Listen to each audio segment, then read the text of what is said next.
Du wachst auf, zum Teil stehst du noch von den Ereignissen unter Schock, die du vergangene Nacht in den Nachrichten gesehen hast. Was du gestern Abend in den Nachrichten schneiden musstest. Als du die Treppe nach unten gehst, siehst du deine Familie im Wohnzimmer sitzen. Sie wartet auf dich. Sam schluckt und redet zögerlich. Wir hatten gestern Abend solche Angst um dich, nachdem Jerry mit der Waffe... Sam erstickt einen Schluchzer. Es war schrecklich. Im landesweiten Fernsehen. Wie konnte er das tun? Und jetzt? Nach einer entsetzlich langen Pause fragt Sam, geht es dir gut, Schatz?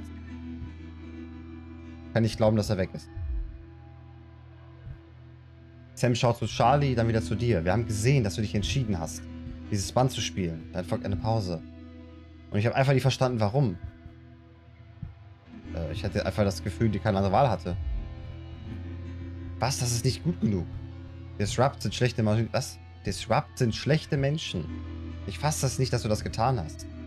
Charlies Gefühlsausbruch kommt scheinbar aus dem Nichts und niemand im Zimmer ist darauf vorbereitet. Hast du eigentlich schon mal darüber nachgedacht, wie dieses Zeug die Leute beeinflusst? Du verdammter Idiot. Sam will gerade beruhigend Charlie sagen, aber der hat schon die Tür zugeworfen. Der hat doch eigentlich gesagt, ich töte alle im Raum, wenn du das nicht machst. Nachricht komplett verdauen, wird am Ende ganz stinken, wenn wir Glück haben. Ich persönlich glaube, dass du in einer unmöglichen Situation warst und du hast es irgendwie geschafft, die richtige Entscheidung zu treffen, Alex. Sam umarmt dich. Du warst ganz allein in diesem Studio und musstest diese Entscheidung treffen. Niemand kann kritisieren, was du getan hast. Du atmest tief durch und sammelst deine Gedanken. Du hast eine Menge zu verdauen. Du bist nicht ganz sicher, ob du die Geschehnisse der letzten Nacht vollständig verarbeitet hast. Geschweige denn, was Charlie und Sam darüber denken. Du seufzt und geistesabwesend schaltest du den Fernseher ein. Schön, dass du zumindest etwas Gesellschaft hast. Im Fernsehen läuft ein alter Western, aber er lenkt nicht ganz so sehr ab, wie du gehofft hast.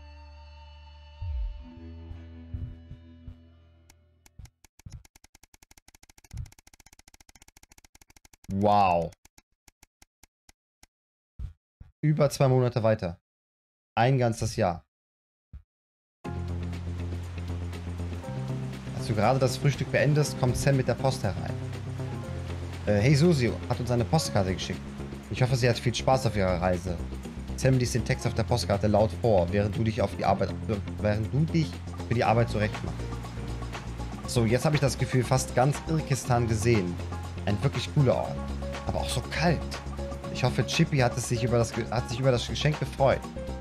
Und ehe du etwas sagst, ja, du hattest recht. Das zweite Paar Socken hatte ich bitter nötig. Was eine Karte. Dann nahmen wir den Zug nach Kunislava. Dort ist es viel wärmer, außerdem kann man dort die vielen Strände genießen. Ich hätte ewig dort bleiben können, aber bevor es zu kalt wurde, mussten wir noch nach San Palmarino. Ich bin froh, dass wir das gemacht haben. Vor uns liegen wahrscheinlich noch 1 oder 2 Zwischenstopps, dann geht es nach Hause. Ich verspreche aber, dass ich rechtzeitig zu Weihnachten zurück bin. Ich hoffe, es geht allen gut. Susi. Okay. 6 Tage später.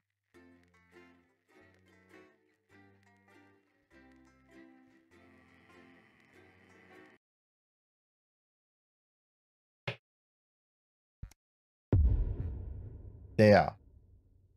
Was der? Der was? Das sieht anders aus.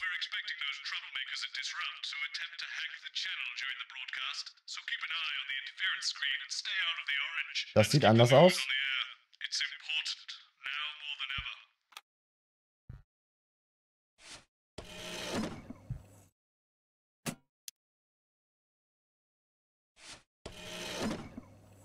Hä? What does that mean? Means do that thing you do where you turn politicians into humans. Just don't get drawn into talking about the war or politics in general. Really. They do know this is the news, don't they? You don't hear this from me. It's over to Patrick Bannon for all the day's sports board highlights, including all the tabletop action. Apparently, there's a crew at Team HQ right now. I think she's giving a speech or something tonight. They'll get it on the late news. Oh, Was ist great. das They denn get für ein the brains Meter? and get the performing monkey. 1125 by our unsettling play, Sometimes you sound just like him, you know. which tells the cautionary tale How of are one you? brave young lady's Du, wir haben keinen Zensurbalken mehr, sondern einen Ich mache alles kaputt Balken. It At is. 1125, it's incisors. It And is what it tonight, Canned Mr. cooking. Adrian Oh Atkinson Gott. Blythe Bleh. will be getting his teeth into Fiona from Hamble Bambleberry, who's 10 invented a seconds, tasty everybody. twist on the humble biscuit. belts, And sir. that takes us, after the weather and public information Going in film, 5, into our close down. 4. But first 3. tonight, it's time to join Megan and the team for the National Night. Good evening. This is the National Nightly News. I'm Megan Wolfe. It's the 140th day of war. Our main headlines tonight. Company of heroes. Skirmishes on land and sea again today as our armed forces tested the mettle of the World Council's illegal blockade. Advance's strategy of multiple small-scale incursions into the disputed zone is certainly keeping the enemy on high alert, unable to work out where or when the next strike will come. Proud parents throughout the territory find themselves ever more impressed by the bravery and commitment of their incredible children and the job they're doing keeping supply lines open against all possible odds. Don't starve. Advance's food programme moved from strength to strength today as rationing depots were opened in the last remaining unfed areas of the territory. The rationing depots have been constructed in record time, and the government's agricultural coordination strategy has seen shelves restocked with increasing regularity. And judging by the looks on this happy family's faces, it can't come a moment too soon. They'll be getting a good meal tonight on the government, just like the rest of us. 7 days to die. The recent decision to allow those with long-term health conditions to access transition centres has today been declared an overwhelming success. Previously available only to those in their final years, the expansion of the service has been met with relief by the many organisations calling for it to be opened up to the wider community. The transition centres have reported larger than expected numbers, but report that they are coping well and able to provide a complete and meaningful service to all who choose to. Also jeder kann jetzt da reingehen und sich quasi umbringen lassen. More than 11% of the population have thus far failed to register for a team membership card, a worrying statistic given that the cards are a legal requirement from midnight tonight. It's up to the other 89% of us to remind our tardy friends that not taking advantage of all the exclusive services available to cardholders is now, as it should be, absolutely criminal. Ganz offiziell ein voller Kontrollstaat. Today in the northern city of Mankipool. Large crowds gathered to hear the band speaker prove Disrupt are still able to capture the public's imagination. Community cohesion officers found themselves challenged by the unruly mob element always present at Disrupt events, but thankfully managed to keep violent incidents to a minimum. And finally, absent friends. Sad news today as the grave of former National Nightly News host Jeremy Donaldson is vandalised by radical Disrupt activists. The much-loved broadcaster suffered a very tragic public breakdown 10 weeks ago in an incident which ultimately cost him his life. A passionate and rebellious man, always willing to question authority, Jeremy was posthumously celebrated with a Team Service Award by Advance for his outstanding dedication to journalistic truth. Oh je. But first tonight, with the war about to enter its 21st week, I'll be chatting with Peter Clement live in an exclusive team talk from his home in London. Stand da nicht auch gerade, da stand doch irgendwie 85 oder sowas. Es ist ja wie das Buch Big Brother is Watching You. Ist doch, was ist das, 86 oder sowas? Don't go away. You won't want to miss a second of tonight's National Nightly News.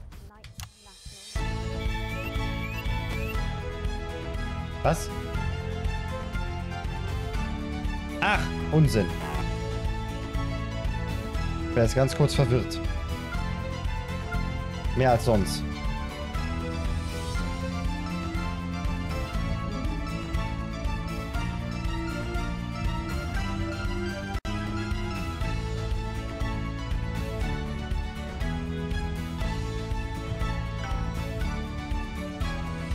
Later in the programme, I'm thrilled to say I'll be chatting with mega pop star Lil C, who's going to be treating us to a world premiere of her new single. And then after that, in part 3, we've got something new I promise you won't want to miss. But first tonight, let's check in with Prime Minister Peter Clement, who's coming to us through the magic of television all the way from his home in Landfordshire. Are you receiving me, Prime Minister? Loud and clear, Miss Wolfe. Loud and clear. Well, let's start with the obvious. What's that in your hand, Prime Minister? Cheeky cow. Cheeky cow. As some of you will know, I spoke today to the people of Manklypool. I'm beginning to feel the benefits. It certainly looks that way. Well, I made a promise. Ach. Ach, ich kann jetzt das Signal überlagern. To Mrs. C, and as my old man used to say, A promise is worth keeping? something like that, only with assholes. So, I've heard from my sources that you and the illustrious Mrs. C plan to take your winter break somewhere a little different this year. That's right. We're planning a walking holiday right here in the territories, which is different for us because, like you, Megan, I've always been a big fan of those warm foreign beaches. Did you make this decision because of the blockade, Prime Minister? Well, now that's a good question.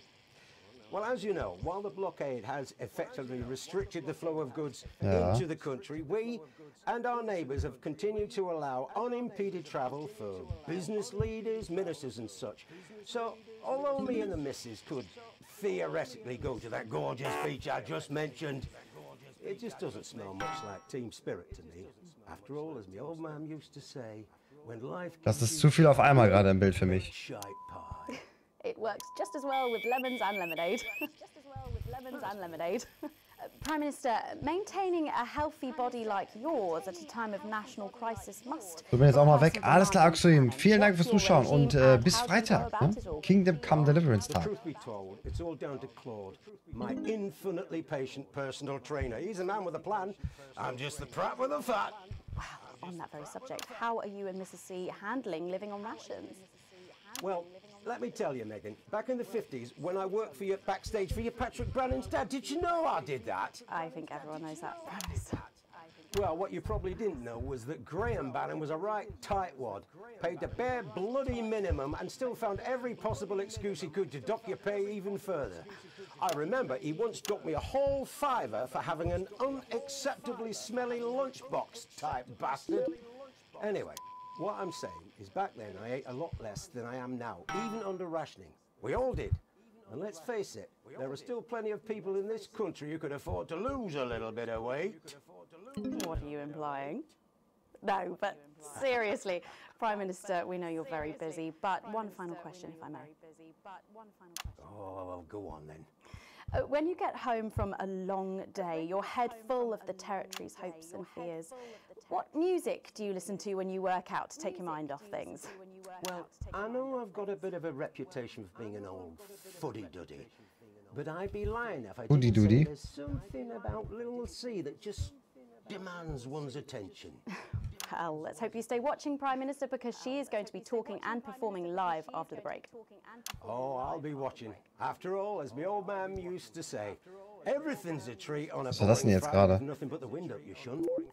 It's Wednesday, Prime Minister. I think the expression... Mist, Mann. Peter Clement, thank you for joining me. I don't know about you at home, but I think there's something kind of inspirational there. I know I feel safer.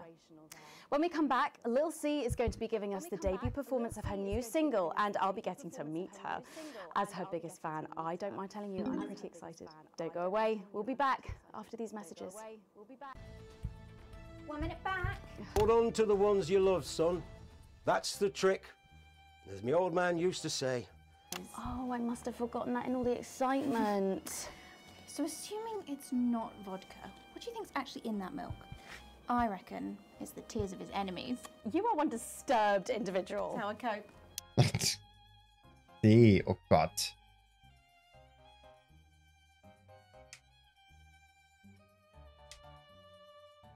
Wenn man sich die Dame so anguckt, kommen ihr die Produkte nicht gut.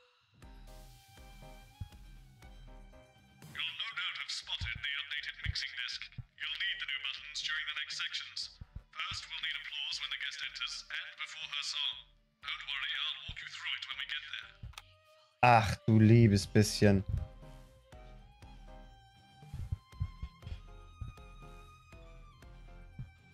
Oh je.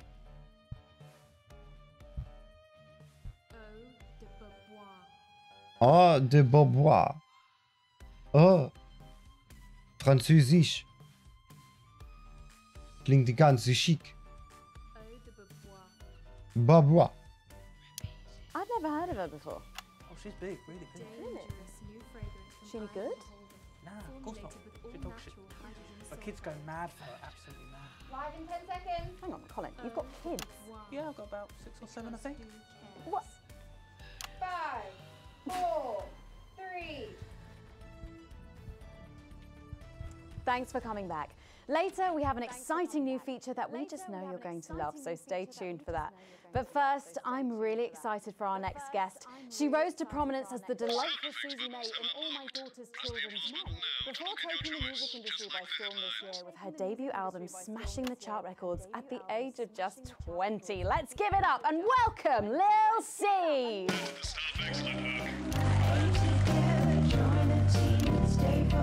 Oh je. Mehr Button. May I just say, you look incredible. Oh, thanks, babe. I'm doing this new regime and it really does work. What's the regime? My manager suggested it to me. It basically involves bathing in like cabbage water and then having the leaves sucked out of you while you sleep. Wow, is that healthy? Was? Oh, well, look at me, Meg. The leaves are my only nourishment. Yep, they certainly are. Now, you'll have to forgive me, but I'm somewhat of a super fan, so I'm sorry if I get a bit starstruck. Oh, bless you. I've never actually heard of you before, so if you do get a little tongue-tied, I can always carry the interview. Oh, that's good to know. So your first album, F My Face Together, it hit shelves this summer and it just exploded. I mean, what was that like for you? Bonkers, just so weird. I was in all the papers and the magazines. Overnight, I went from that like annoying little girl from that show to that like sexy little girl from that show. Wow, that must have been bizarre. Not really, it was just like any other morning. You know, get up at 5, go on a 4-mile run, have 3 meetings from my cabbage bath, but then only then was my dad actually talking to me. Oh, of course, I mean the famed country singer, Billy Bob Jean Short. I didn't know you'd been estranged. There's nothing that strange about it, Megan. Okay, yes, he may believe that aliens told him to hate women, but there really isn't anything to prove that he's wrong. Ist richtig. So, this newfound explosion into your popularity, I mean, did that change your life? Well, I had to start wearing like nicer underwear, you know, for the paparazzi, but as my manager says, best to make the most of it before I'm 30. Is that right? So Jetzt ist gelogen. what's the album about? So I thought it was about like how pretty and great I am, but actually it's about monetizing youth, I think, or about like promoting an unrealistic standard of beauty or something. Your manager again. Yeah, he says insecurity is an opportunity. Oh, do you think he'd be happy with you telling us all this? Telling you all what? It really doesn't matter what I say here. I'll do my dancing and then this part will all be forgotten about. Oh, well, yeah, I mean, we're going to see some of those famous dance moves very shortly because you're going to be performing your new single, aren't you? Yeah, it's from my album Put It In My A Together and it's out tomorrow. So soon, after the last one. Oh yeah, I've actually released 2 albums since lunchtime and a clothing line during this interview. So this is called Cry for Help and it's going to be in all the best high street and retailer shops and it's out now. So girlies, you know what to do. Scream and cry until somebody gets it for you. There she goes. Blimey. All these projects, they're keeping you very busy, aren't they? It must be tough. Yeah, it can get tough and I hate it sometimes and I hate myself. I just want to like cry into a bath of root veg. But then I think thousands of girls would do anything to be me, so I must be quite lucky. Well, you Das bist du auf jeden Fall. have to do this, though, don't you? Yeah, I do think that sometimes. Most nights between like my 4th vodka and the 8th time a stranger slaps me around the arse. I think things could have been different. You know, like better. Oh Mann. I love doing autographs and having somebody dress me and tell me what Du musst dich hier um 3 Sachen gleichzeitig kümmern. Ich kann so nicht schieben. Ich bin kein You always Chamäleon. want to do music? Well, ever since I was a little girl, I'd sit in front of the radio, and as soon as my favourite girl group would come on, I'd press record on my cassette, and then my dad would come in and tell me to turn it off and to go back upstairs and start practicing again. Sorry, is your dad your manager? Yeah, which can be tough, and sometimes when it gets really hard, he'll say, make Cragler proud and you might just survive childbirth. Well, you know what, despite anything, you'll make me proud. Oh, if only your opinion was as valuable as his. And on that problematic note, you're going to be singing your song for us soon, aren't you? Tell me about it, So it's called These Babies Gonna Bring You Home, and I actually got sent the lyrics in the car on the way up here. You know what, it's actually all right. And don't worry, all my work is team approved. All right then. Well, you can go and Sehr get ready gut. for that. We'll see you in a little bit. Ein offensichtliches Beispiel für hübsches Gesicht und nichts dahinter. To chat to her, and I just can't wait to hear this. Oh, so here is Lil C with an exclusive first performance of her new track, These Babies Gonna Bring You Home. Take it away. It's the Force's favorite, the queen of teams, here to break in your blockades, Lil C.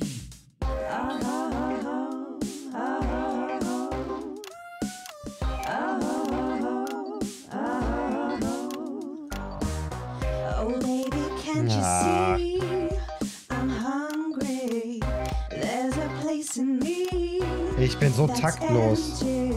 I want that meat you're packing. Only you can fill that crack in me. I'm under siege, so come and free me. Ain't no disruption here. Boy, I got no agenda. Just want the team and me. No dirty foreign member.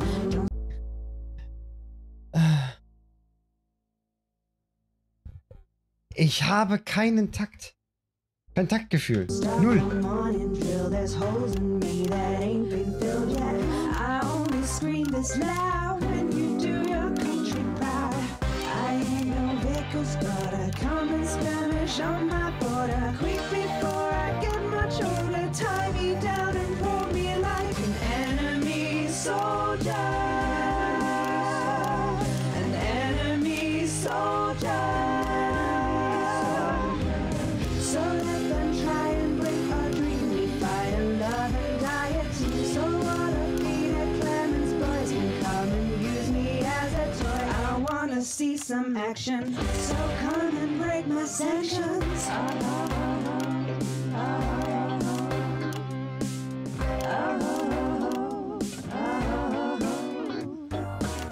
I've been this wild and free since Oh Mann, ey. she was only 53, but gave Das Problem ist, das ist wirklich der Takt, das ist nicht der Beat. Wenn das der Beat wäre, wäre das einfacher. Der Takt, der macht mich wahnsinnig. There's no one judging me if I'm the one that's in your fantasy. Don't die alone, these babies gonna bring you home.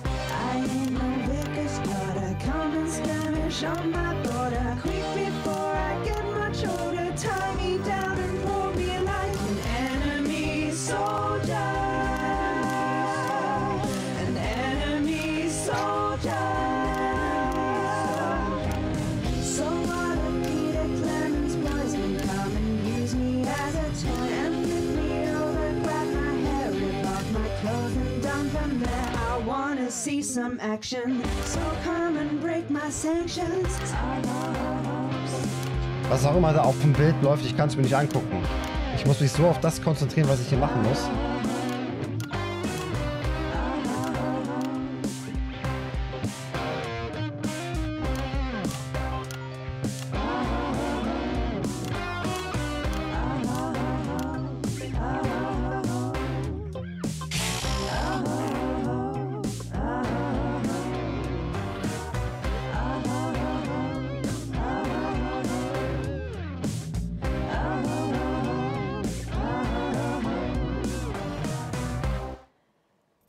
Oh Mann, oh Mann. Well, if that doesn't distract you from the world outside, I don't know what will. I'd like to thank Lil C for doing that. Don't go anywhere. After the break, we'll finally be revealing the new segment of our show that we just know you're going to love. We'll be back right after this. And we're out. Ich raff sie mit der Schalte links. Das ist, wenn der Beat, wenn das mit dem Beat kommt, dann muss ich immer die Bildschirme, die grün sind, schalten und das im Beat. Und gleichzeitig wechseln die Bildschirme, während der Beat sich wechselt. Aber ich bin so unmusikalisch, dass ich mich so auf dieses Beat-Pulsieren konzentrieren muss, um überhaupt irgendwas zu schaffen. Can I just say, thank you so much for letting me do this. It really means a lot to me, you know. Yeah. To be able to promote myself on such a mainstream platform like the news. Well, don't worry about it. And you know what? Good luck for the future. Take care of yourself. This industry can be crazy sometimes. Watch out for that father of yours, won't you? Oh, no, I manage myself. It's just, you know, for the public to have that certain perspective. You know what it's like. Oh, right. And Michael? Michael? What about Billy Bob Jeanshaw? Is he? Oh, my dad. He's such a sweetheart. We both had the same agents, you know, like it just made sense. Both of us for our image together. Wow. And Michael, I want to see the revenue share for the clothing line and get me a G&T before my meeting with the lube guys. If they The say it's your Lube pleasure, Guys? I'm gonna start needing it. Aha. Segmentwertung E. Yay, das wird super.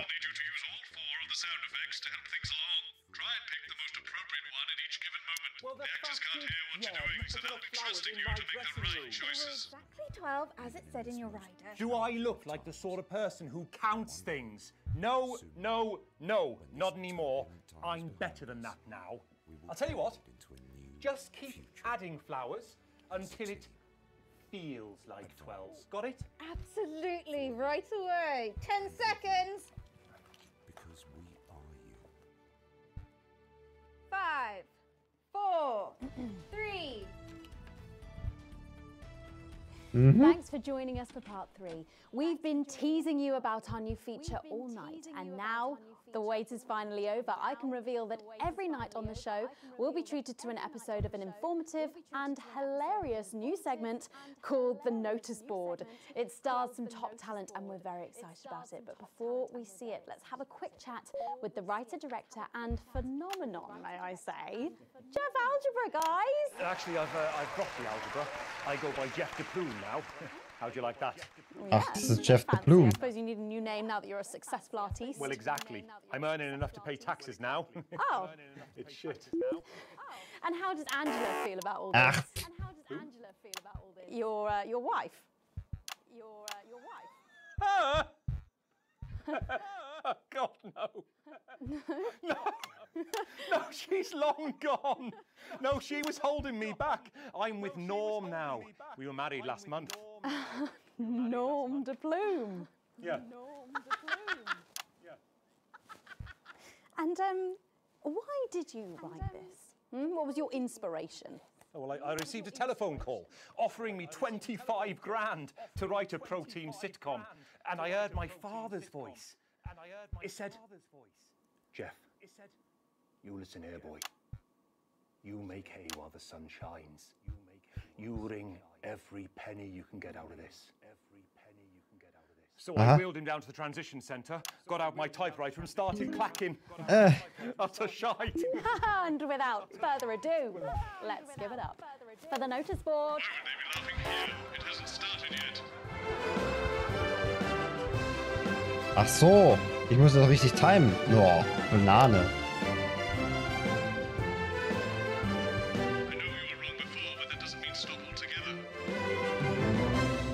Good morning, Miss Craven. Oh, morning, Ray. Everything all right, Mrs. Craven? You look as worried as the vicar in closing time. Oh, Ray, it's those young louts. They've vandalised my shop again. No! Yes! Oh, it's complicated. All sorts of obscene language and crude pictures, and I know it's those damn youths. I don't know. It could be the vicar at closing time.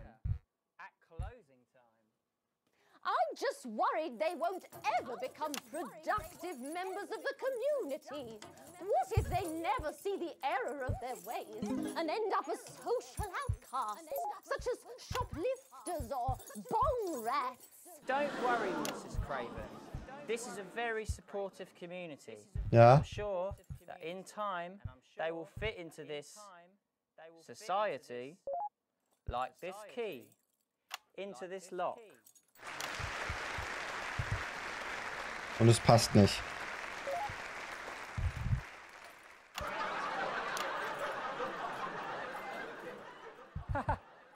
See? Works like a charm. Works like a charm. What a lovely way to put it, Ray. And just like that, we can unlock their future. Yes, yes. Wow! look at all the letters in my collection today. Ich habe keine Ahnung, welche Geräusche da sinnvoll sind. I think that one's addressed to me. What? This one? Oh, so you're right.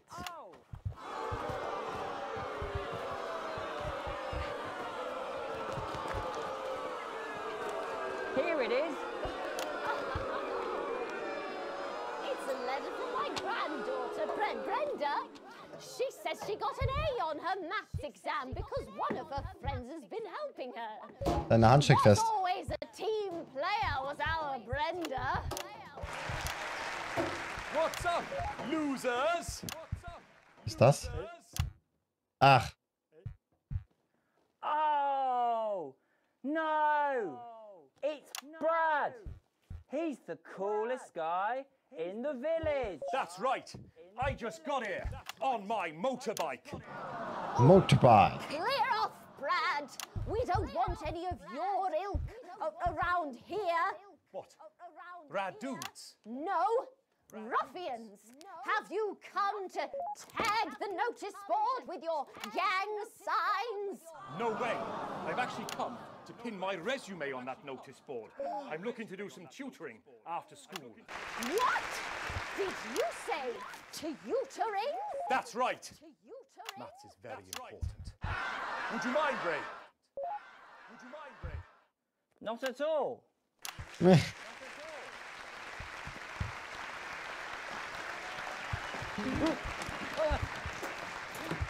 you, a young person, have been spending your time helping others and not just urinating on churches or huffing glue?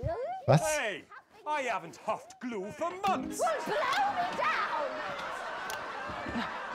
You know what? We misjudged you based on how young and cool you Man sieht aber, wie die das Lachen and not verkneifen muss. on your actions. No doy. So it wasn't you who vandalized my shop last night or called me a rancid old crone from the back of a chopper? No way. It can't have been me. I was too busy helping my friend Brenda with her maths homework. Could you speak up there? I thought for a minute there that you said Brenda. I did, you daft old sow. Did you hear that, Ray? Oh, yes, what a wonderful surprise. I now respect you as a man. Put her there, Ray. Wie das so extra richtig schlecht geschauspielert wird. Oh, what the heck? Give us a hug. Jetzt kommt auch noch ein Erdbeben. Hä? Moment.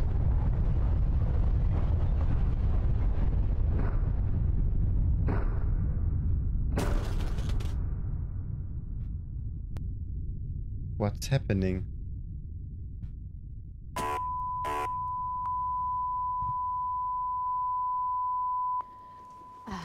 Sorry to interrupt the first groundbreaking episode of the notice board, but Blackout, yeah. I'm receiving some breaking news. Bomben. I'm being told we are picking up reports from across the continent of what appear to be what appear to be nuclear explosions in 4 major foreign cities. Initial estimates put the death toll into they put them into millions. I'm being told we're experiencing some power shortages as a result, so apologies for the interruption. And apparently we can go live now to team headquarters for an emergency broadcast from Prime Minister Julia Salisbury any moment. Yes, let's go to that now. Yes, let's go to that now. Good evening, citizens and leaders of the world. Minutes ago, operatives working for Advance detonated nuclear explosives simultaneously in 4 major cities across the continent. We have similar devices in 58 other urban centres and will not hesitate to detonate them if our conditions are not met in full and without delay. Throughout the continent, stand by. Das mache ich jetzt. Ich misch das ein bisschen. We've lost contact with our benefactors in Urkistan and Konoslava. While our equipment seems to be resetting. Oh, Urkistan, da ist unsere Tochter. Can we get this confirmed? Can we get this verified? I need this verified. Oh je. I don't know if you can hear me. I don't know if you are receiving this, but if you are, then you have to know. You have to know what's being done right now to our neighbours. This is unprecedented. Our government has committed multiple acts of mass destruction in our name. Oh je. Nor do I care how you voted. You didn't vote for this. None of us did. This can't be. We are waiting further news and, oh, God. What if they respond? We will expect your complete acceptance of our terms by midnight tonight. Thank you. Thank you. Eigentlich will diese Nachricht keiner kommen. My job. Entschuldigung. It's not relevant or important. So many of you may be surprised to learn that I have a brother. His name is David. In Urkistan. And right now I can't get his stupid face out of my head. He's a researcher and he's currently traveling the continent for work. And I don't know where he is right now. I'm a And I should Megan. imagine that there are many of you sitting at home tonight digesting this news, and you also have loved ones on the continent. In Urkistan, or Havia, or San Palmerino, or Konoslava, which is where David was when I last spoke to him 3 days ago. So when I tell you I know how you are feeling tonight, believe me, I do. But I also know that there's a flow to events. I see it every day here. I know that although tonight it feels like we may be in a time of fear and darkness, we may actually be at the break of a new dawn. We don't know that yet. We can't know that yet. But together we will find out. And I will be here every night, feeling what you are feeling. And with your help, maybe we can all get to that brave new world. My name's Megan Wolf. Let's make tomorrow better. And we're out. We've got people ringing around, but the telephone networks are overloaded. So we'll find him. Do we know exactly which cities were hit? Or Megan. We will find him. Okay, der wird auch immer verrückter. A+.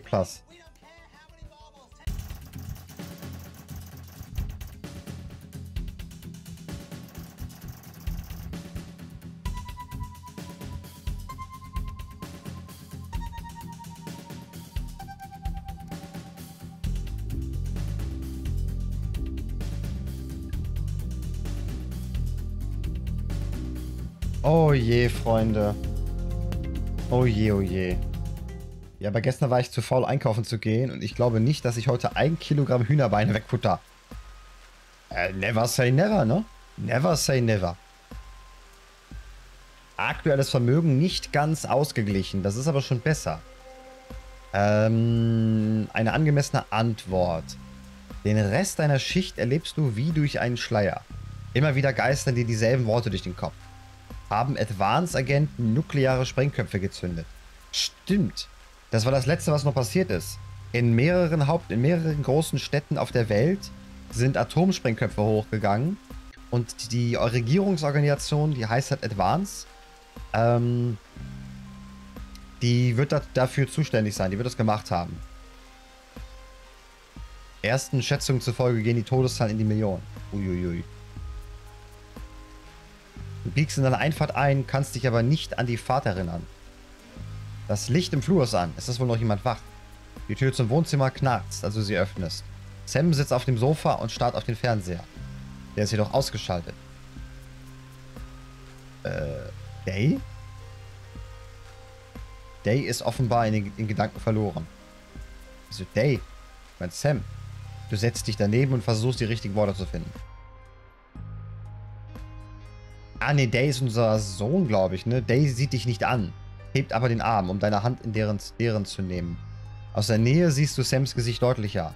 Und einen solchen Ausdruck hast du noch nie darauf gesehen. Chris und Susie, die sind beide... Oh, stimmt. Eine Stadt, die getroffen wurde, da waren unsere Tochter und ihre Freundin, ne? Oder so.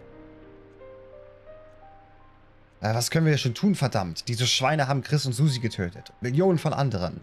Wegen ihrem beschissenen Krieg, den wir nie wollten. Wo du Tränen erwartest, siehst du nur Feuer. Puren, rohen Zorn. Day ist manisch. Ich hasse sie, Alex. Ich weiß, du hast Advance immer unterstützt. Aber nach dieser Sache, sie sind Monster. Du musst wissen, dass dir das klar ist. Dass dir klar ist, dass wir ihnen nicht mehr helfen können.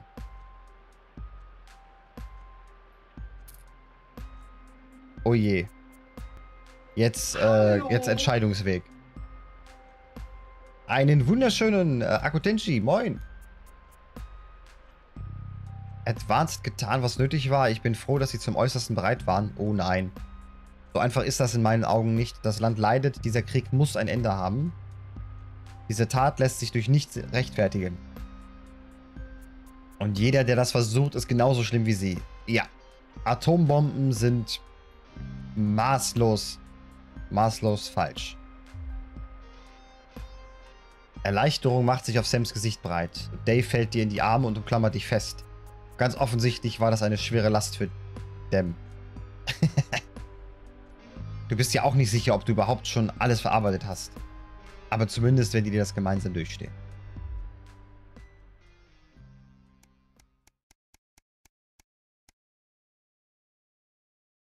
Ein letzter Abschied. Die letzte Woche ist wie im Flug vergangen. Es gab jede Menge zu tun. Und doch war alles gleich vergessen. Die Erinnerungen verschwanden in einem finsteren Nebel. 9 Tage sind seit der sogenannten Befreiungsnacht und dem Beginn von Advanced neuer Zukunft vergangen. Du gehst in die Kirche und bist erstaunt, wie viele Leute gekommen sind, um mit dir zu trauern. Jeder ist aus demselben Grund gekommen, teilt denselben Schmerz, denselben Verlust. Steht jedem ins Gesicht geschrieben. Auch dir. Du löst dich von den anderen, um deine Gedanken zu sammeln. Dein kleines Mädchen Susie und Chris, beide einfach weg. Sam hat seit jenem Abend fast nicht gesprochen. Der Schock sitzt einfach zu tief. Nicht, dass es dir anders ergehen würde.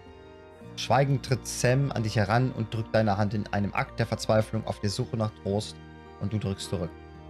Ein kleiner Teil von dir kann nicht umhin, sich zu fragen, bist du mitschuldig? Diese Narben werden nicht so schnell verblassen.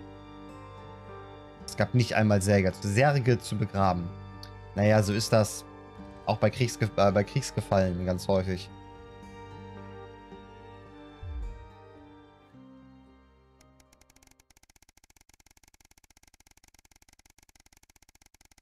Kann es sein, dass wir so knapp vom Ende des Spiels waren? Ein akademischer Exodus. Es scheint ein ganz gewöhnlicher Morgen zu sein, aber als du im Büro ankommst, hat sich im Pausenraum eine kleine Menschenmenge versammelt. Du fängst an, dir deine erste Tasse Tee für heute zuzubereiten und schnappst dabei immer wieder ein paar aufgeregte Gesprächsfetzen auf. Seid ihr Teemenschen? Also ich trinke zwar Tee, sehr selten, und auch, glaube ich, keinen klassischen Tee, also so ein Pfefferminztee oder sowas oder Fenchel. Kommt mir nicht ins Haus. Aber ich glaube, morgens eine Tasse Tee würde bei mir jetzt erstmal nicht so im Gedanken kommen. Phasenweise. Welche Phasen? Wenn du krank bist oder... Also, wenn du nicht gesund bist. Hast du es noch nicht gehört? Ja, es ist schon wieder jemand verschwunden. Der wievielte war das jetzt bitte schon? Oh, es sind bestimmt schon über 100. Es wurden bestimmt noch nicht alle gemeldet oder überhaupt bemerkt. Okay, Leute verschwinden. Eine aufgeregte junge Frau dreht sich zu dir um und beginnt zu erklären.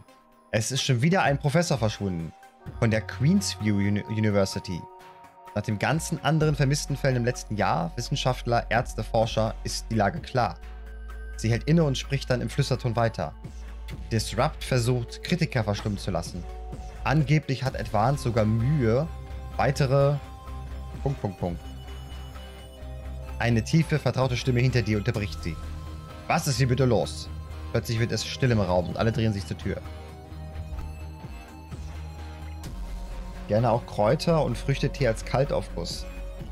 Nee, quasi als Wasser mit Geschmack für etliche Wochen, dann wieder ein paar Wochen nicht. Okay.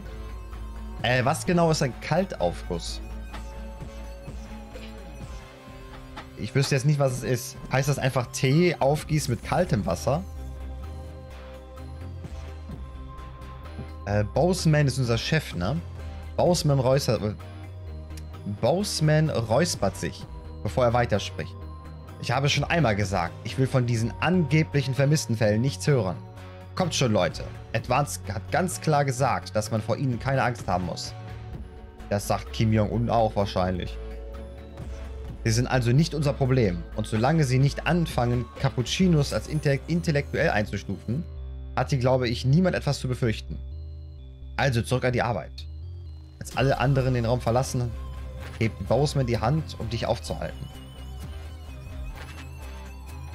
Pass auf, unter uns. Die Anweisung, nichts zu unternehmen, kommt von ganz oben. Ich kann da nichts machen. Es wäre also schön, wenn du nicht weiter davon redest. Und sorg dafür, dass auch die Nachrichten dieser Richtlinie entsprechen, ja? Er tätschelt dir den Arm und grinst dich an, bevor er verschwindet. Und um üblichen seinem Tagwerk nachzugehen. Wie auch immer das aussehen mag. Die Verstaatlichung ist wohl voll im Gange. Was auch immer man davon halten mag. Wasserkrug, kaltes Wasser rein, Teebeutel dazu, eine Weile warten. Okay, also das, was ich gedacht habe. Wow. Wow, wow, wow. Der Beginn einer großen Karriere.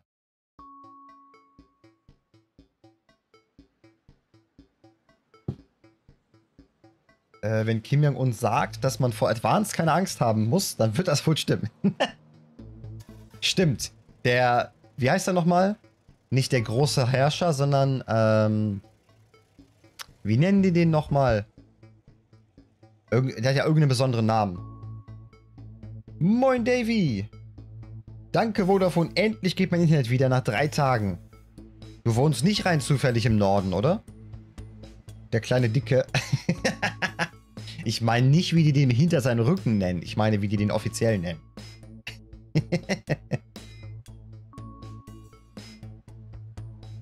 Weil ich weiß von, eine Freundin von meiner Freundin, die wohnt im Norden.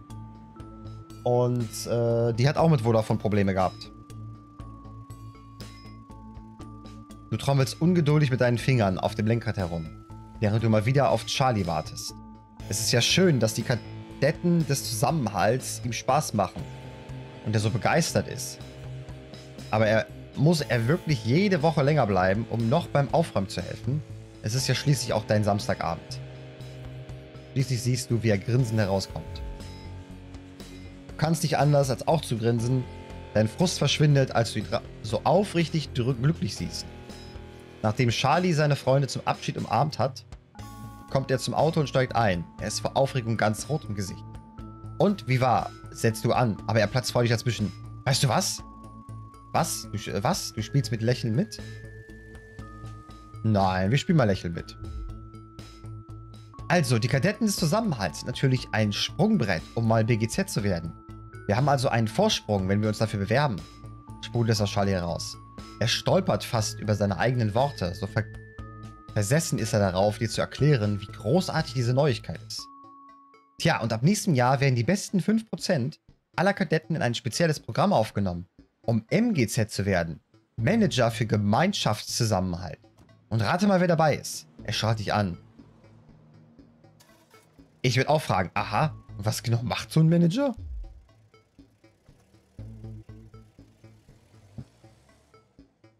Ja doch, ich wollte eigentlich am Sonntag von meinem schönen Deutschland-Trip berichten, aber dann war alles Kacke. Oh Gott. Ja, dann ist aber schön, dass es wieder funktioniert. Ich weiß nicht, ob du ob du das damals mitbekommen hast.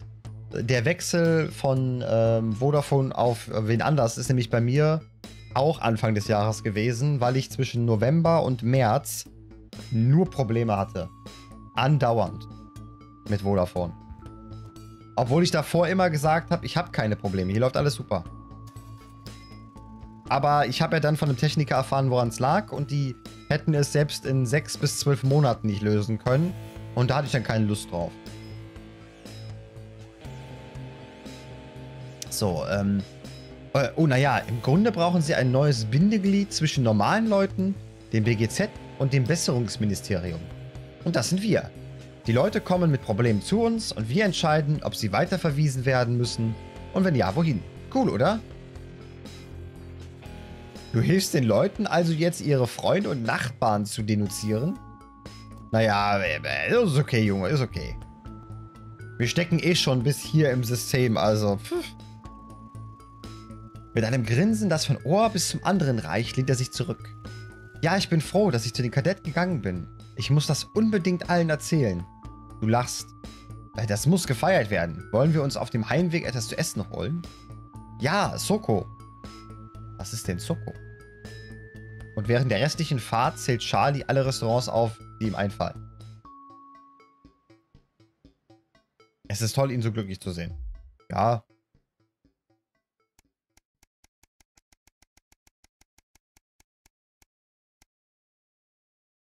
Okay, 27 Tage, 22 Tage. Ein Funke verbrennt was.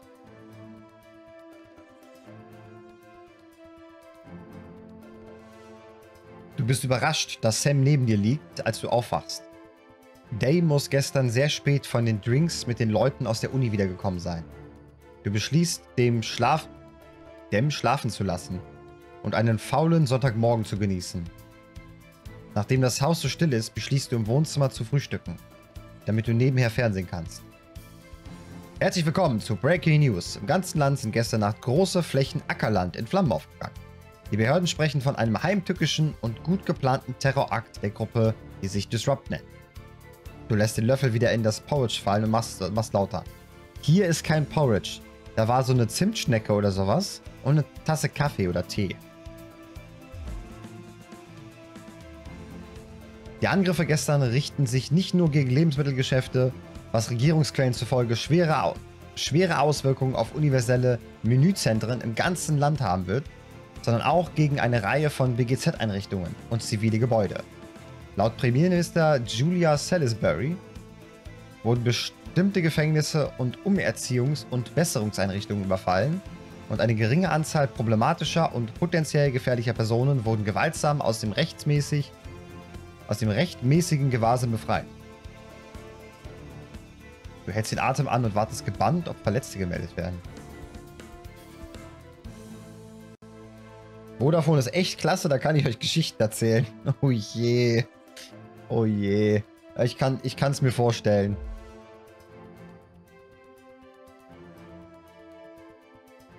So. Glücklicherweise waren die BGZ auf ein solches Ereignis vorbereitet, während Disrupt im Vergleich unorganisiert wirkte. Es gab zwar einige wenige Todesopfer, jedoch nur unter den Disrupt-Terroristen.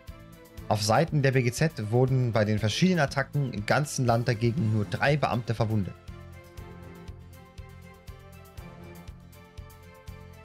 Okay. Es wurden zahlreiche Disrupt-Aktivisten festgenommen und inhaftiert. Sie werden demnächst in Besserungszentren verlegt. Wir berichten weiter, sobald neue Informationen vorliegen. Du gehst zum Fernseher, um ihn auszuschalten. Ihr werdet von Charlie unterbrochen, der mit verschlafenen Augen und einer Scheibe Toast ins Wohnzimmer kommt. Läuft was Interessantes? Er deutet auf den Fernseher. Du lässt wortlos die Nachrichten weiterlaufen, die das Geschehen gerade noch einmal zusammenfassen. Charlie sieht schweigend zu. Der heutige Tag wird inzwischen als Nacht des Feuers bezeichnet. Es wird doch alles gut, oder? Hoffentlich, ja. Disrupt ist das unorganisierte Verbrechen. Ja.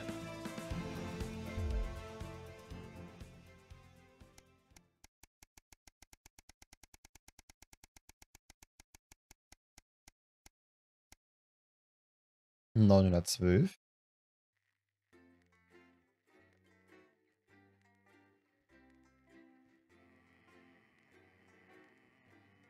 Müssen wir jetzt nochmal unsere Arbeit machen? Der Aufstand. 1,5 Jahre seit der Befreiungsnacht. Welcher Befreiungsnacht? Are you receiving? Calling. Come in, Alex. Can you hear the signal? Pick up. This is Alan James. The revolution starts tonight, Alex, and to be frank, we need your help. I know you've never been that sympathetic to our cause, but since the bombs, well, you've seen what happened. They have to be stopped, Alex. You know it in your heart, and tonight, well, it might be our very last chance. Play our tape at the second break. It's on your right. And please, when I hack in, let my message reach the people just once, just tonight. Ja, wir helfen dem. Wir helfen dem.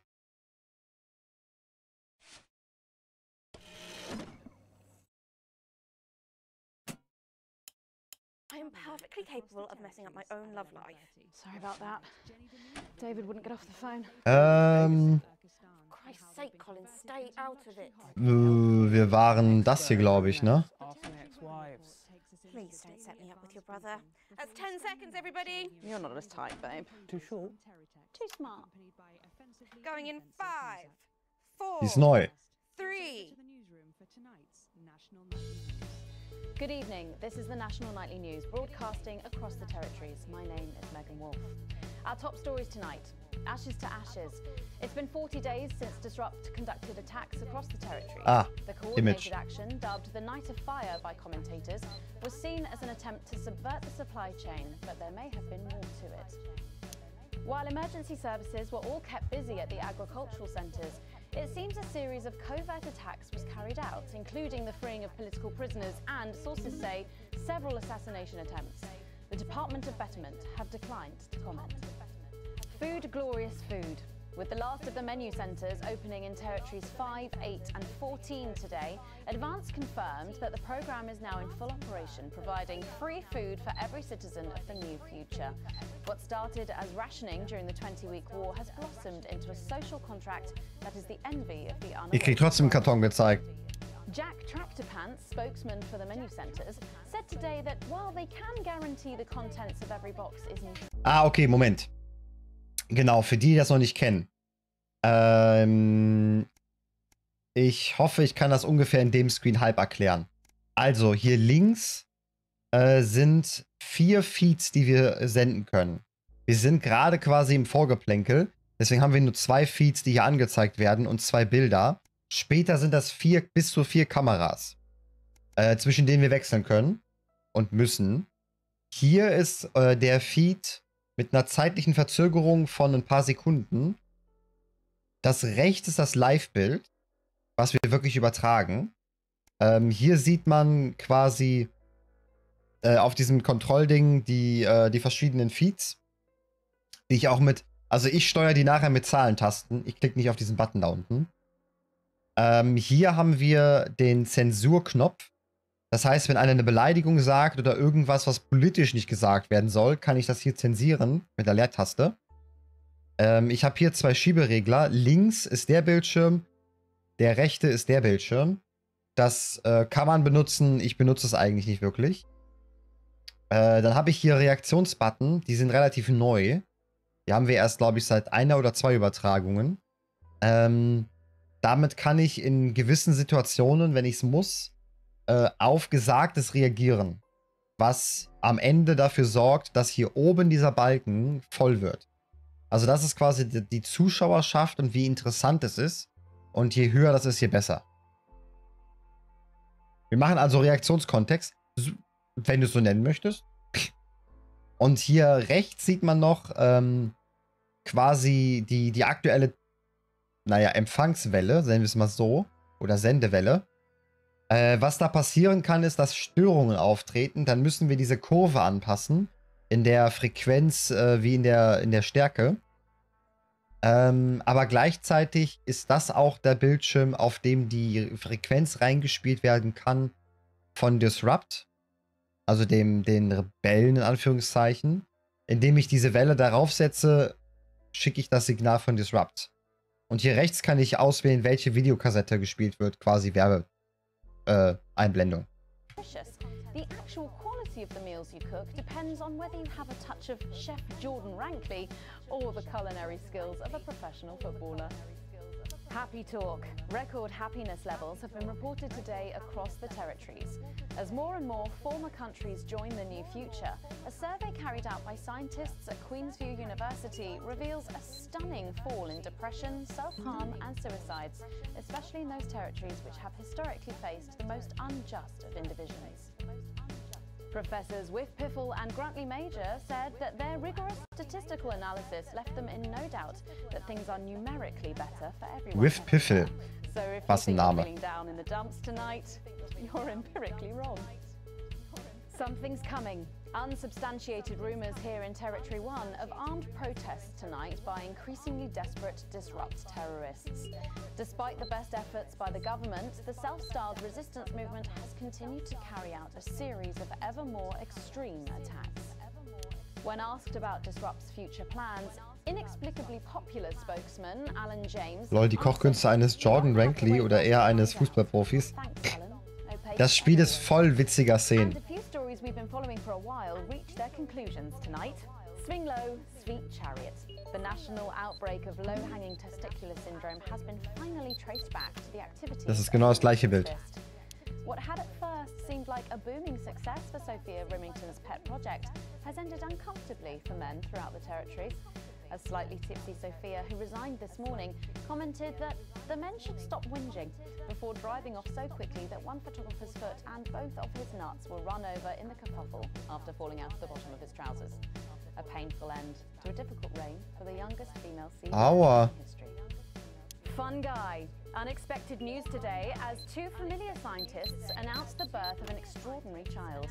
The underground struggle of doctors David Wong and Ingrid Svorsborgen-Horgensward captured the hearts of people Svorsborgen-Horgensward. And after an arduous return voyage, which took over a year, the couple say they've never been happier. Baby Dante is said to be healthy, if a bit partial to the airing cupboard. Taking a dive, it seems a former sporting icon mired with misfortune has found himself at his lowest ebb. Johnny Hamsleeves, who was once paid thousands a week to play at national level, has wound up sleeping rough on the streets of the capital. Speaking this morning, he said, "I don't mind too much. I always like the outdoors, and you're never too old for the Pigeon League." All that, plus we'll be taking a trip to Dangley Parts for the notice board, as well as getting a sneak peek at the hottest ticket in town. That's all coming up on tonight's National Nightly News.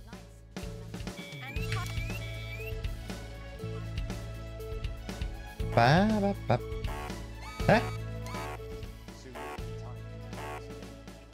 Come out of your houses, block the traffic, bring the capital to a standstill. I've met so many of you in my travels up and down Territory 1. You always ask the same question. How can I help? Well, this is how. And as for when, you'll know. Keep watching.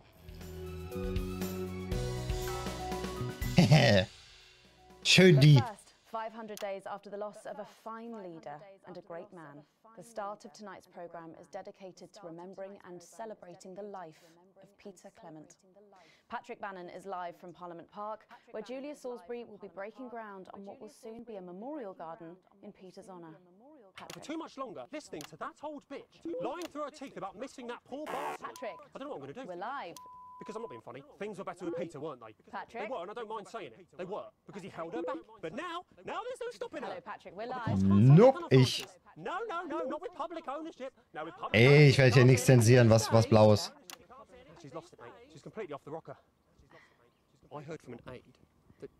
Hello, Megan, you join me here live from the what? Hello, Megan, you join me here live from the what?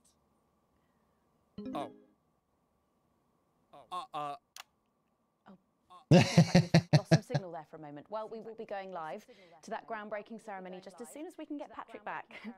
Meanwhile, let me just say, I think the memorial gardens are going to be gorgeous. I've had a sneak peek at the designs, and Alana Marsh has done a fabulous job. Aber das heißt... Oh, okay, all right, it seems like we have got the signal back. We can now go live to Patrick Bannon in Parliament Park. Patrick. Thank you, Megan. Das ist nicht Patrick. Patrick Bannon, and we are indeed live here.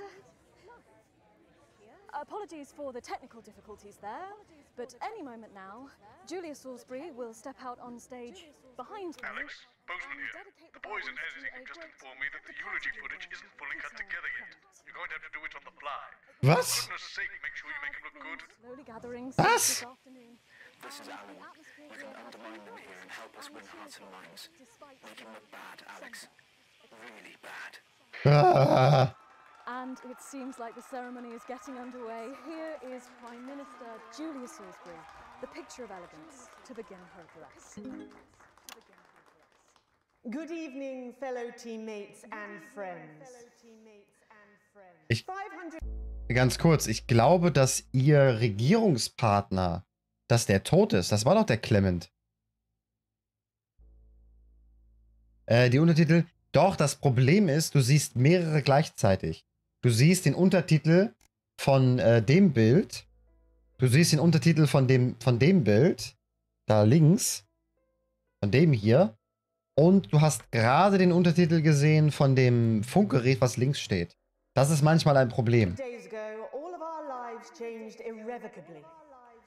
Still reeling from the triumphs and tribulations of Liberation Night, another great loss befell the people of these newly united territories. The loss of a leader, Ja, der ist tot. a statesman, a dear friend, and a hero. Peter Gordon Clement.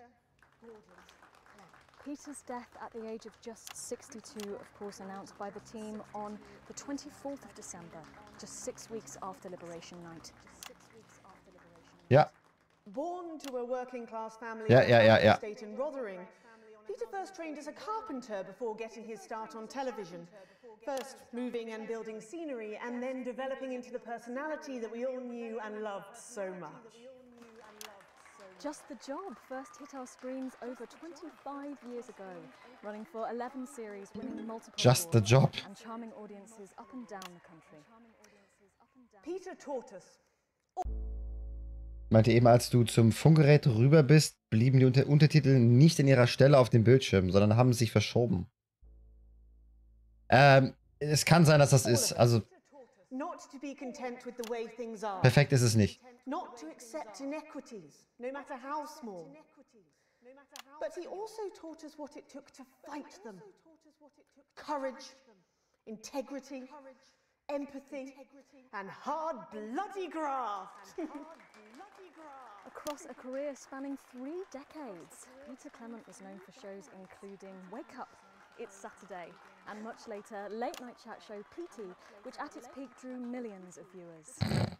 Peter was by no means a saint. Trust me, he once told me he had more regrets than he'd had stolen dinners. He always did have a knack for a turn of phrase. But it speaks to the strength of his character that he chose to share with us his mistakes alongside his achievements, his faults as well as his talents. Peter had the heart to give it all he had for the people of these united territories.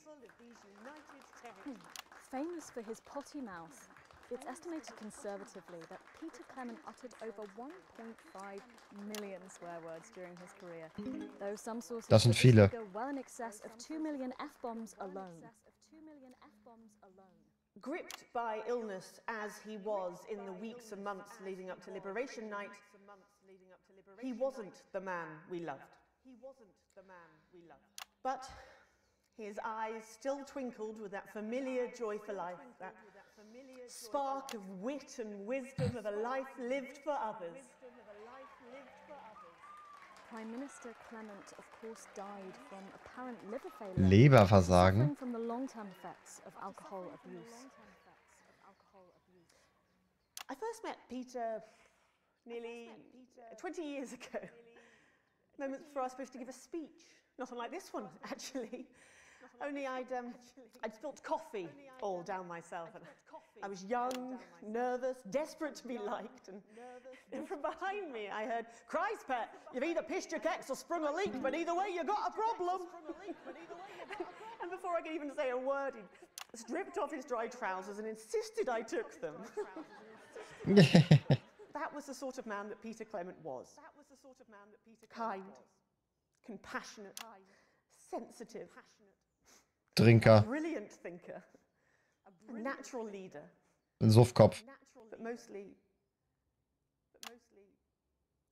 a good man.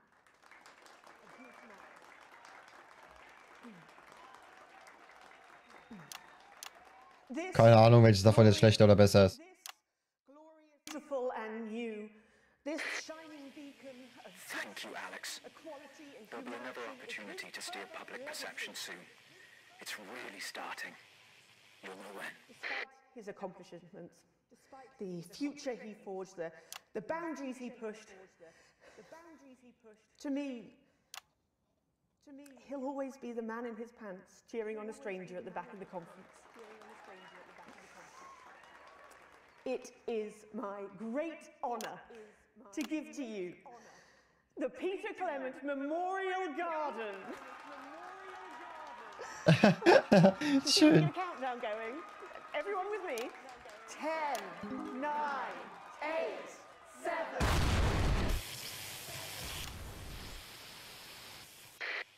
Now, Alex, control the message. Mom, we have to get you to safety. Come with us. I'm not leaving. I can't. You two, come with me. Don't panic. Help us here. Look, we're gonna help you. We need a medic here. We need to be okay. Stop resisting and we'll let you up. I'm not resisting. What are you doing? I'm not resisting. You'll stop. By your side. I am the Prime Minister, and if I give you an order, you will damn well follow it. Do you understand? Do you Was understand? passiert? Yes, Mom. Keep your eyes open. Look at me. Look at me. Look at me. Stay with me. Help us here. We've got you. Do anything. Yes. Medics are coming. You sit down. I can't hear you. I'm from the National Nightly News. Well, then you can consider this payback. Salisbury's still here.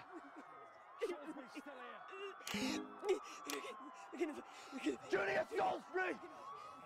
You were guilty of the murder of more than 10 million people. Justice demands a response. Haven't you done enough?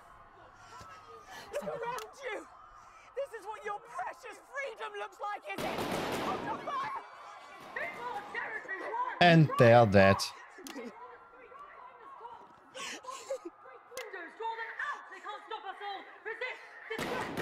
Lower your weapons! Mom? I said lower your weapons now! Center growth authorization was granted. None. It was unnecessary. Can't you see? Was eine Party! I said turn it off.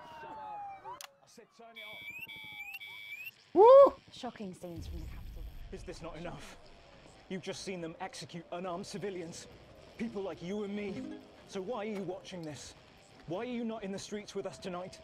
What will it take for you to get up and be a part of this? March on team headquarters, storm the building, demand elections, demand answers. Be what you were born to be, the once and future free. What that means by now. Don't go away. We'll be back after this. That didn't go so well, Alex.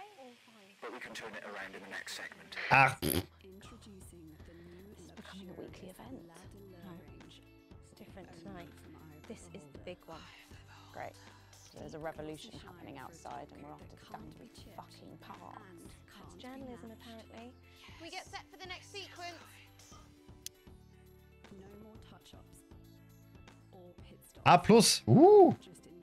Sie hatten sich verschoben, aber sie hatten sich verschoben, damit sie unten am Bildschirmrand sind, während die Bildschirme nicht im Blick sind. Absolut in Ordnung. Okay, dann war es ja gar nicht so schlimm. Alex, during this next section, a cameraman working in the newsroom who's one of us is going to get a coded location out. We don't know yet which camera he's on, but if we find out, I'll let you know. Just keep your eyes out for the fist and try and keep it on the air for at least 5 seconds. Our operatives will do the rest. This is your new makeup artist, Craig. No. What? No. 10 seconds, everybody. Sorry, Craig. It's a no. Okay, we are going in 5. Das ist der Kameramann. 3. Welcome back to the National Nightly News with me, Megan Wolf. Very shortly, we'll be heading on over to the final episode of what has quickly become a hugely successful feature, the notice board. But before we do, let's chat with Philippa Radin. Tell me, why do you think the public love the notice board so much? It's real. There, I've said it. It connects with people. You know, people look at us and they say, those are real people struggling with real problems. That's a really interesting point. Yeah, I mean, I was saying to my PA secretary as I got out the limo, I was saying, it's good for people to see normal, authentic people like them on TV. People like you. Yeah, precisely. Ja. Die aus der Limo stiegen. Interrupted by some dreadful wretch who wanted an autograph, but a swift kicking from security soon put him back in line. Yes, well, I think it's really good that our screens are filled with such relatable stories. So, the notice board is coming to an end after a sensational time at the top. What do you think has made this show so successful? It's a combination of so many things. My hard work, my talent, my look. Wow, you really have a lot to thank you for. Hey. You're welcome. We've just heard our man's on camera 4. I have a real sense of responsibility now. You know, a sense I've been invited to something precious and that I should use that platform for good. I think that's really important. Wow. Use this platform to do Reicht good das? in the world, I agree. That's exactly it. So I've decided to help as many... Excellent work, Alex. That's the location shared. Next, you'll need to give them the go. Better access to education, or reducing child poverty. No, by adopting as many as I can get my hands on. Oh, okay. How many children have you adopted? Oh, we're well into the double figures now, Megan. What? I stopped counting in the late 30s. Ist das, Yes, that is a lot of children. ist das die, wie heißt der nochmal? Angelina Jolie? Oh, you really are some sort of hero. Hey, I live a privileged life. What can I say? I mean, any child I can take on is a child rescued from suffering. 4 children? Were their lives really that bad before? Oh, they're Northerns, I presume so. Okay. Yeah, it's shocking to think, actually, that only 1 in 10,000 children have a celebrity parent. I've never thought of it that way before. And I'm doing everything I can to fix those numbers. What do you think it is about your life that's so desirable, then? Well, it's mainly shame and panic interspersed with expensive bottled water, so actually, if anyone wants to, I'd happily trade. Now that I can relate to. Right, you better Wow. and get ready. That was Philippa Radin sharing some thoughts about her lifestyle. I think it's really important to stay grounded and keep everything in perspective. Clearly, not everyone else agrees. Hätte ich den Ort durchgeben müssen? Let's go now over to Dangly Parts for the final ever episode of the notice board.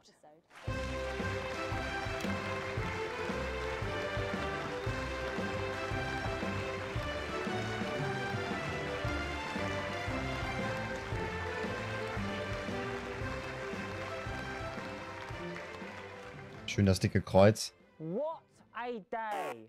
First the tea morning, and now to post this notice. I don't know how I managed to cope with it all. Oh wait, perhaps I do.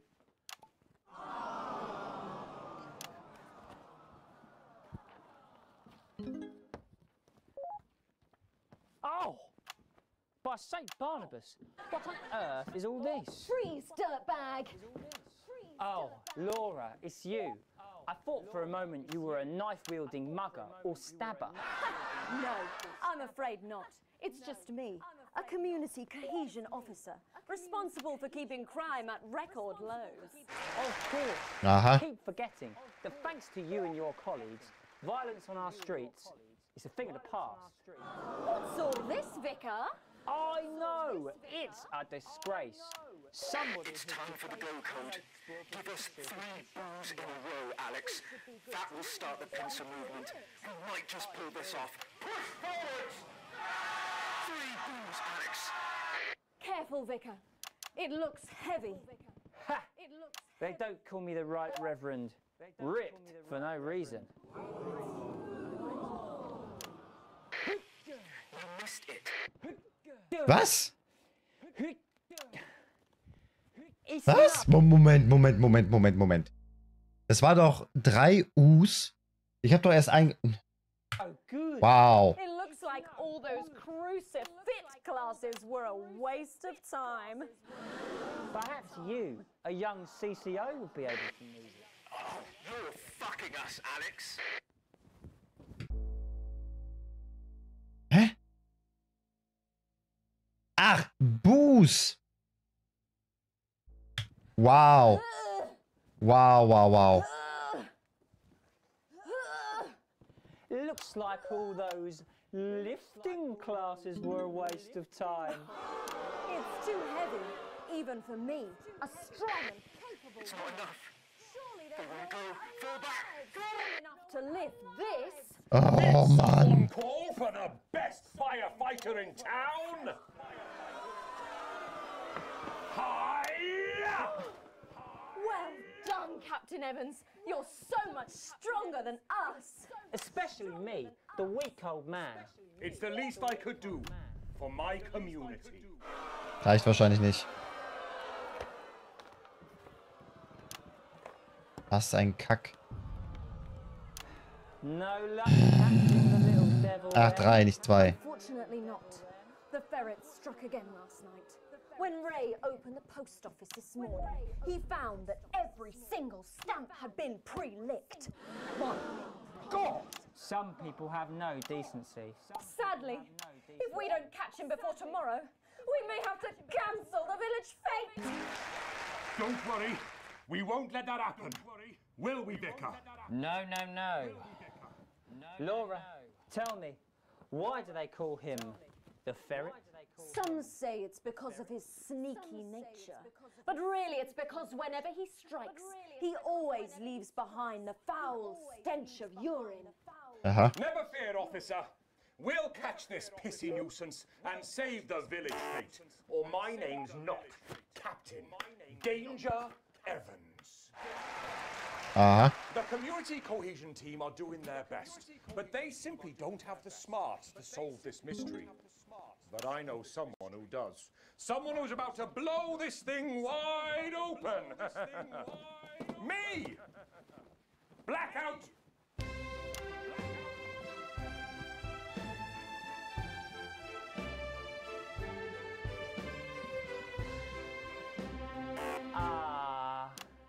It's the morning of the village fete.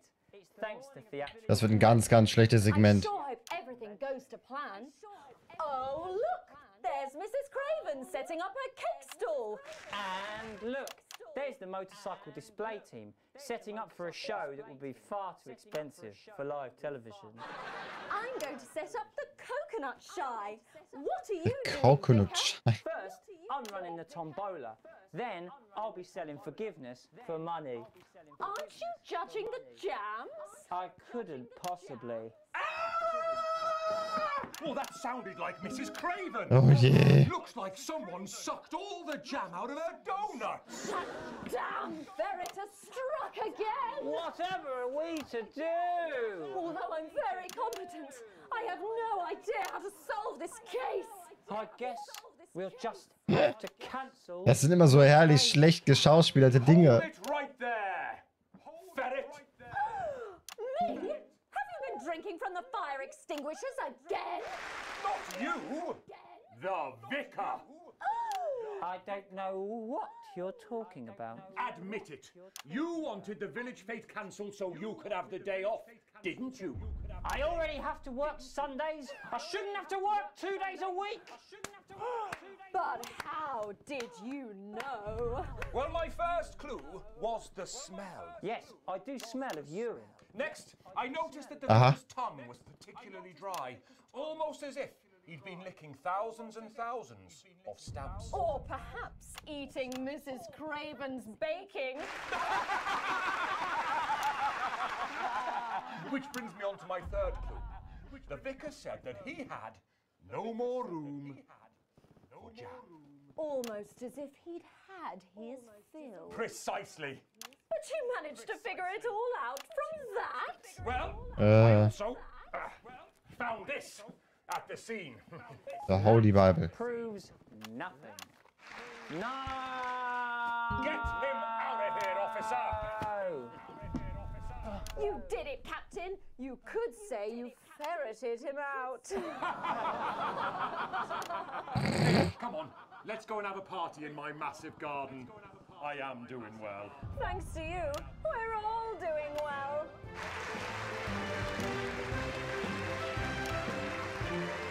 Oh man. Well, that was it. The final ever episode of the notice board, and what a way to end it. Thank you as always to Jeff, Philippa and Tommy. After the break, we'll be both dancing and learning, so don't change that channel. We'll be right back. That's the ads. Well done, everybody. Ad. Weitere Propaganda von den Bösen. After party at my place, eh?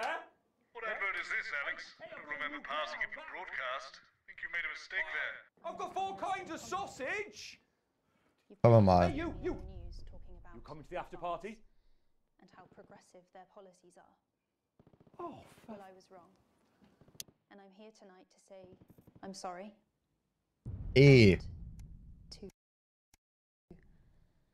To beg for your Das forgiveness. ist echt schlecht. My parents are not rich. My mother was a nurse and my father worked in a factory. I was the first member of my family to go to university. But I always envied my friends who had so much more.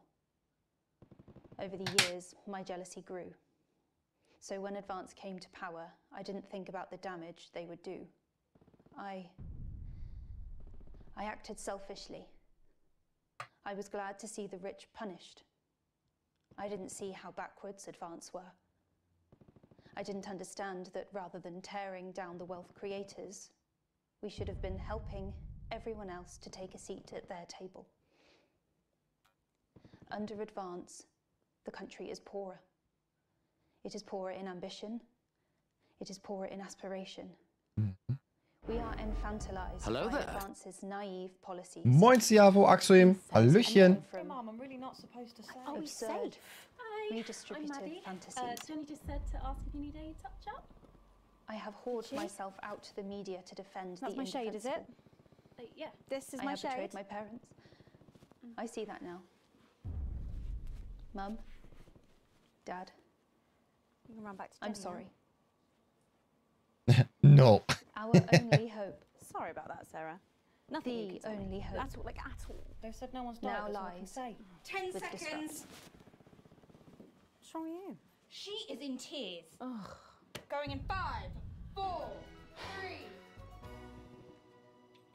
Welcome back to the National Nightly News. Later in this Utopia, segment, we're hoping to be able to go back. Also, was habt ihr verpasst? Die Atombomben, das hatten wir beim letzten Mal. Der alte Premierminister ist gestorben. Also die Doppelspitze ist jetzt nur noch eine Frau alleine. Auf dem Beerdigungsevent haben wir Disrupt geholfen, da quasi gegen Advance ihre, wie auch immer, Nachrichten zu verbreiten. Und ich habe mich jetzt dazu entschlossen, denen auch zu helfen ein bisschen. Auch wenn ich eben verkackt habe, weil ich ein Wu für ein Bu verstanden habe. Richtig Utopia ist noch nicht. Ich glaube auch nicht, dass es eins wird. Ich glaube, hier ist richtig Ende vom Gelände irgendwann. But first, I'm delighted to be joined by the cast of the smash hit musical everyone is talking about. I'll be speaking with the cast in a moment, but first, let's take a look at them in action. Please give a warm National Nightly welcome to the Novaries. The Novaries. Hello? Oh nein, nicht wieder im Takt. Yes, I see. Thank you for letting me know. I have a decent life. I'm a happy, loving wife.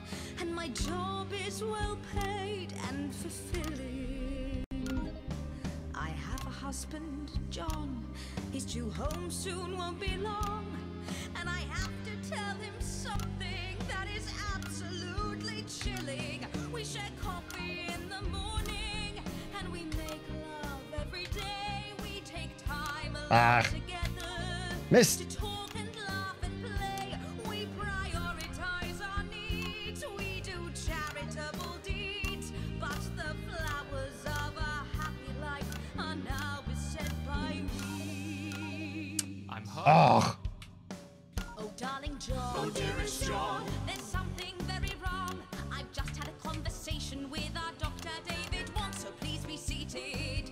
This news will make you feel defeated. The scans revealed a lot. Ach, komm schon.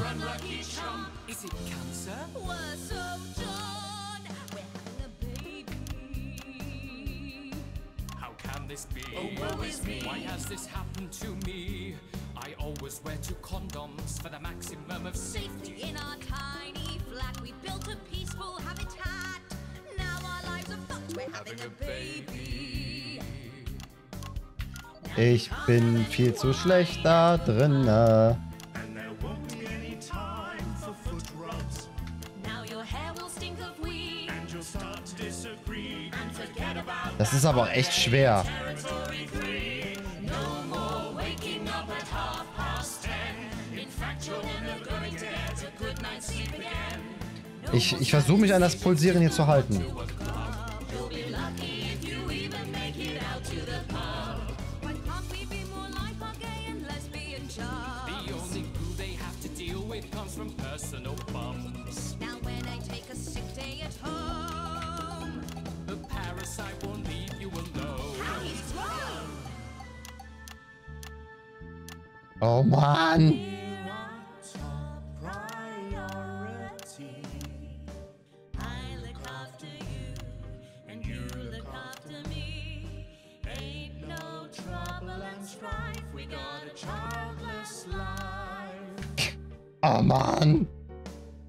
No one wails and no one woes. No one draws things on the walls. A happy husband, a wonderful wife. We got a childless life. Es ist total scheiße, dass der Takt sich andauernd ändert. Das ist totaler Mist. We're having a baby. We're having a baby. Changing nappies daily. We're having a baby. Ach. No more weekends by the coast. Now your kid is uppermost. It's more than a passing craze to have childless days.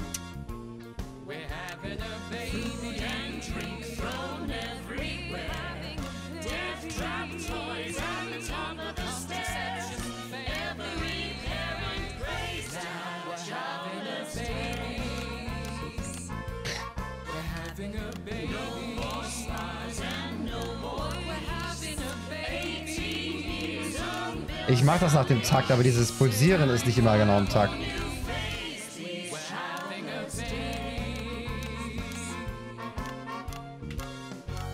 One more thing before the show.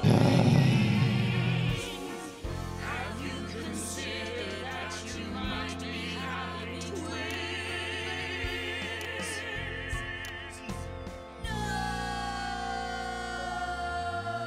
Oh je.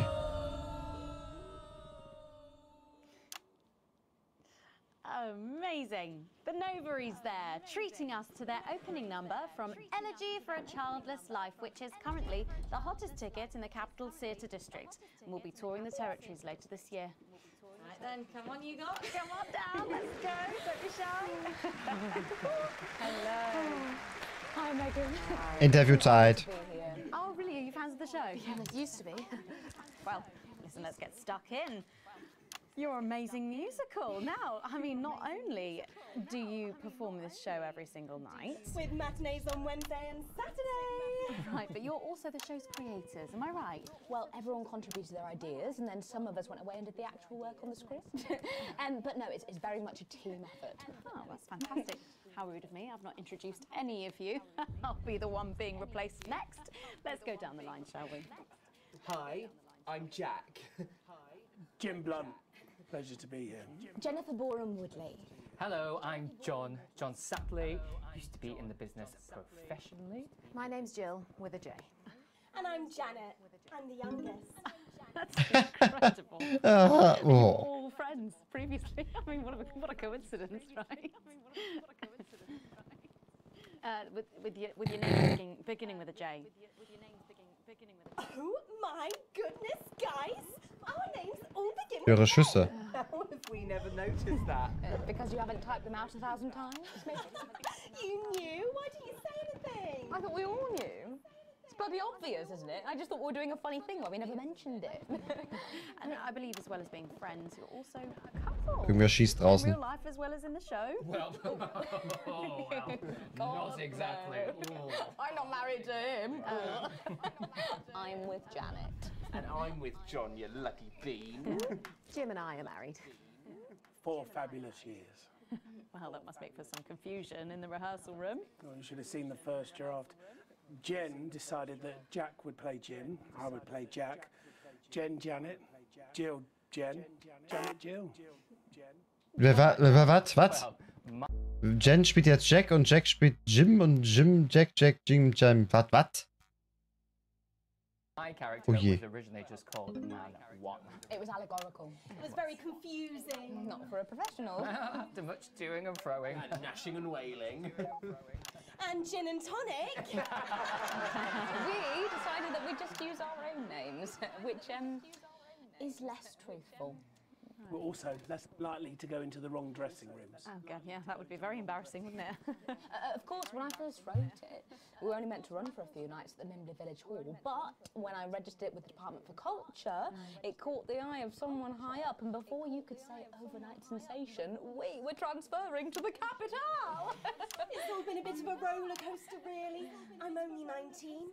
I'm the youngest. You really don't have to repeat that. I had to give up my job as a mortuary technician. Well, yes, we all had to move to the capital. I love that job. It's been a very turbulent time. So peaceful, no singing. This piece isn't political. Stand by, Alex. Censor the orange. It's about children. Was für eine Orange? And why you shouldn't have them. In a way, I guess it is political, with a small p.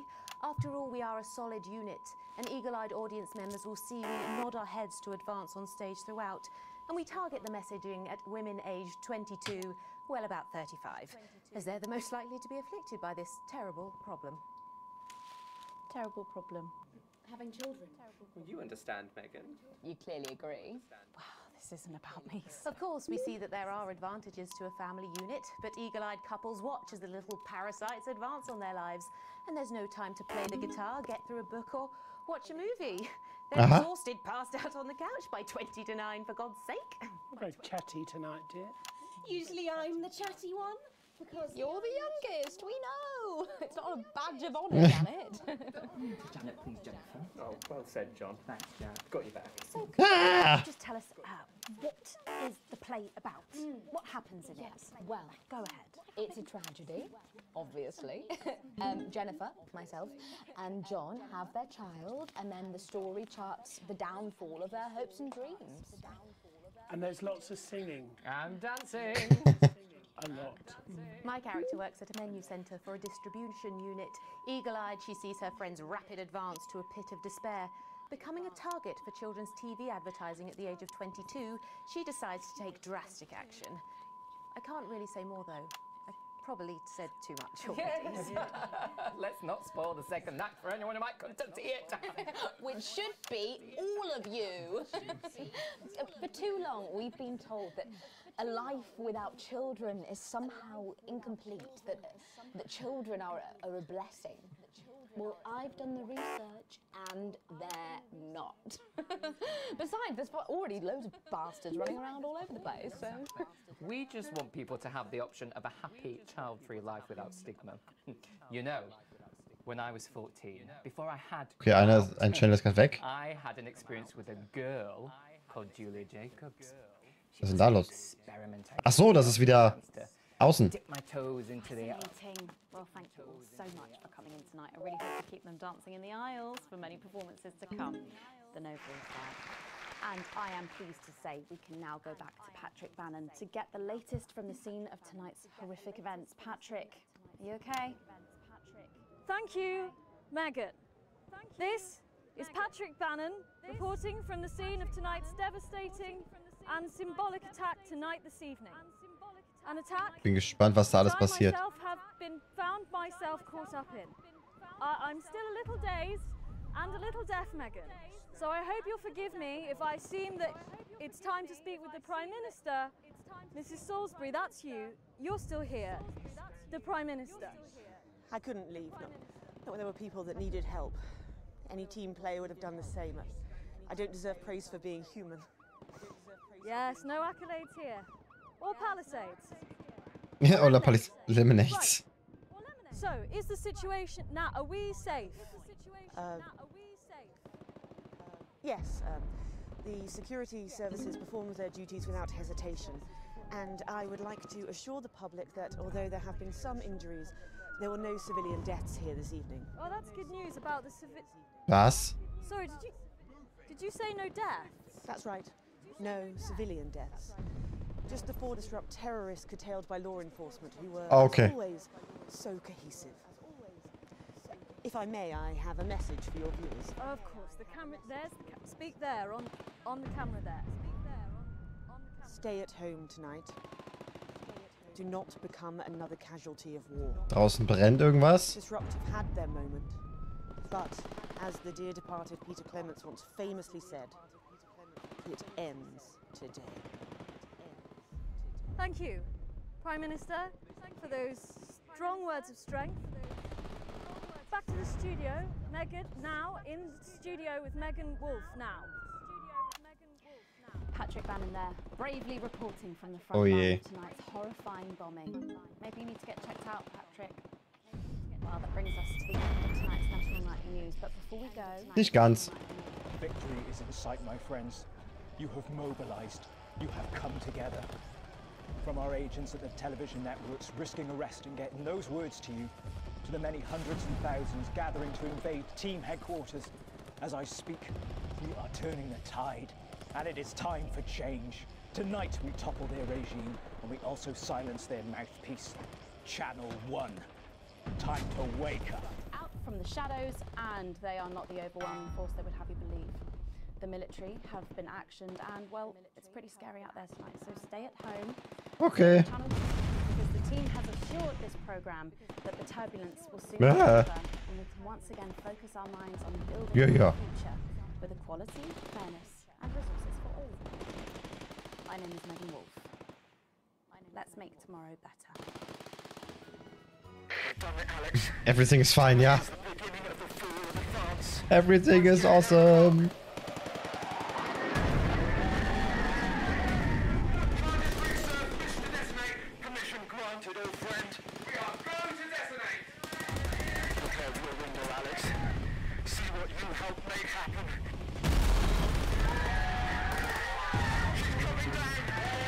Ich glaube, morgen ist arbeitsfrei, oder? Ich glaube, morgen haben wir frei. Und übermorgen. Und übermorgen.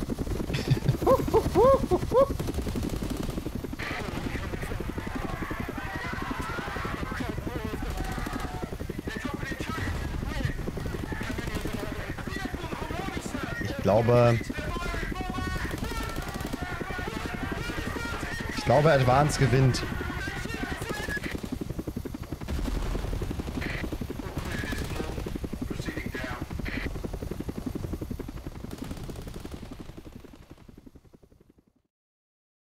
Okay, let's go. Boah, E und D. Boah. Errungenschaft, the bigger they are. Ich halte meinen vollen Lohn. Nicht ganz ausgeglichen. Anleihen.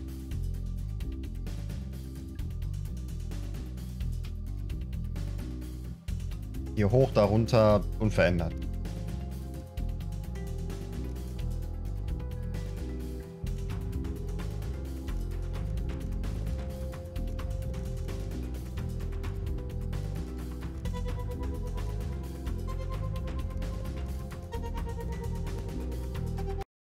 Ja, jetzt bin ich mal gespannt, was da so passiert ist. Vor allen Dingen, was der Reporter vorher erzählt hat. Der war nämlich sehr lautstark. All that, plus we'll be taking a trip to Dangly Parts for the notice board, as well as getting a sneak peek at...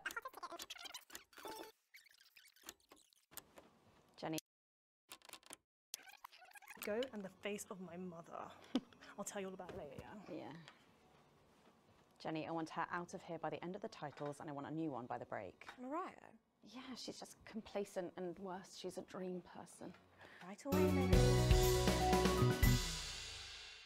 No, not anymore.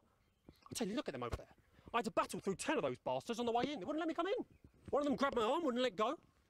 I'll tell you, it's lucky I've been managing my own form of self-defence. Worked myself out because bang, straight on the floor, down on the ground. Good night, Mr. Tom. He's not getting up.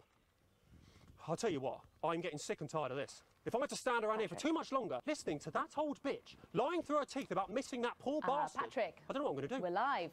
Because I'm not being funny. Things were better with Peter, weren't they? Patrick. They were, and I don't mind saying it. They were, because he held her back. But now there's no stopping her. Hello, Patrick, we're Of live. course, can't say that, can I, Francis? No, not with public ownership. No, with public ownership, you can't say anything these days. There. Now, she's lost it, mate. She's completely off the rocker. I heard from an aide that... Hello, Megan, you join me here live from the what? Oh.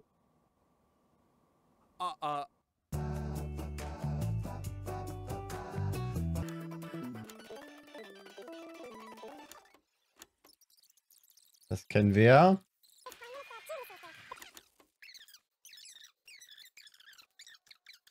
Gordon Clement. Peter's death at the age of just 62, of course, announced by the team on... Das ist alles tonlos da oben. Across a career Ja. span...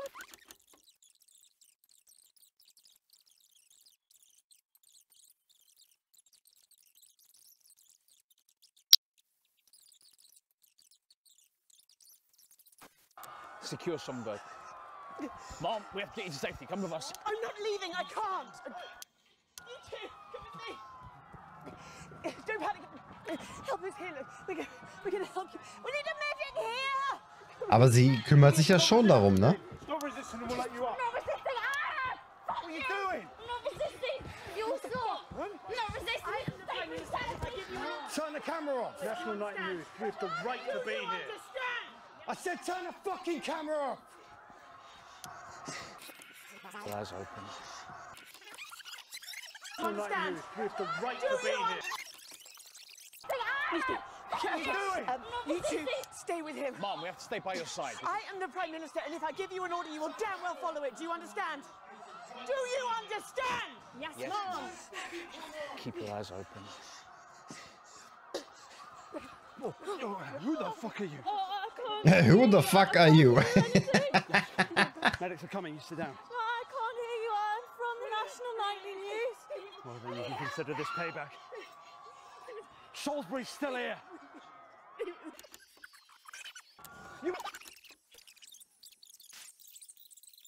Das kennen wir ja schon. Shocking scenes. This is the big one. Great. So there's a revolution happening outside and we're after dangly fucking parts. That's journalism, apparently. Can we get set for the next sequence?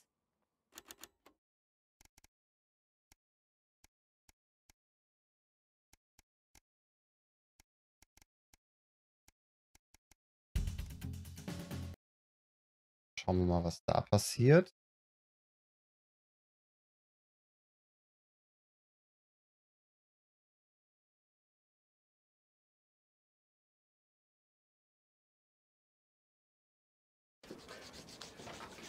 Megan, this is your new makeup artist, Craig. No. What? No. 10 seconds, everybody. Sorry, Craig. It's a no. Okay, we are going in 5, Oh. 4, 3. Armer Craig. Welcome back to the National Nightly News with me, Megan Wolfe. The notice board. But before we do, let's chat with Philippa Reid. Connects with people. You know, people... Bla bla bla bla bla bla bla. And that I should use that platform for good.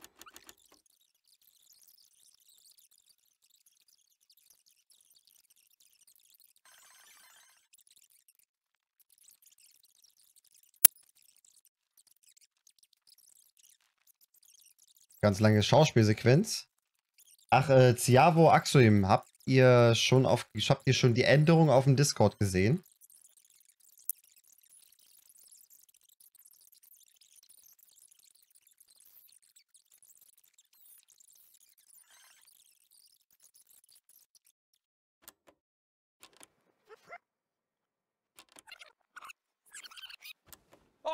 I've got 4 kinds of sauce. Well done, everybody. To Jeff, Philippa and Tommy.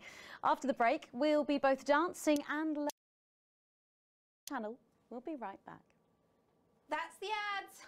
Well done, everybody. Wow! What a brilliant run, eh? War die heute langweilig? Na, nicht unbedingt langweilig. Das wollte ich eh machen. Yeah? Hey, I've got a new grill out back. I've got 4 kinds of sausage. Hey, you coming to the after party? Oh, Armer Craig. Oh je. Als nächstes gehe ich wieder ein bisschen an die Szenen ran, dass wir da ein paar... Also ich habe ja noch 2, 3 Szenen, die ich gar nicht weiter bearbeitet habe, die muss ich noch weitermachen. Ach ja, die To-Do-Liste abarbeiten und so, ne?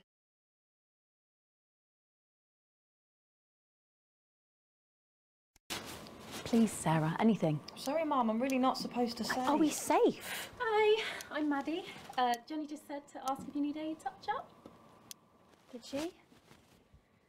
That's my shade, is it? She is in tears. Ugh. Going in 5, 4.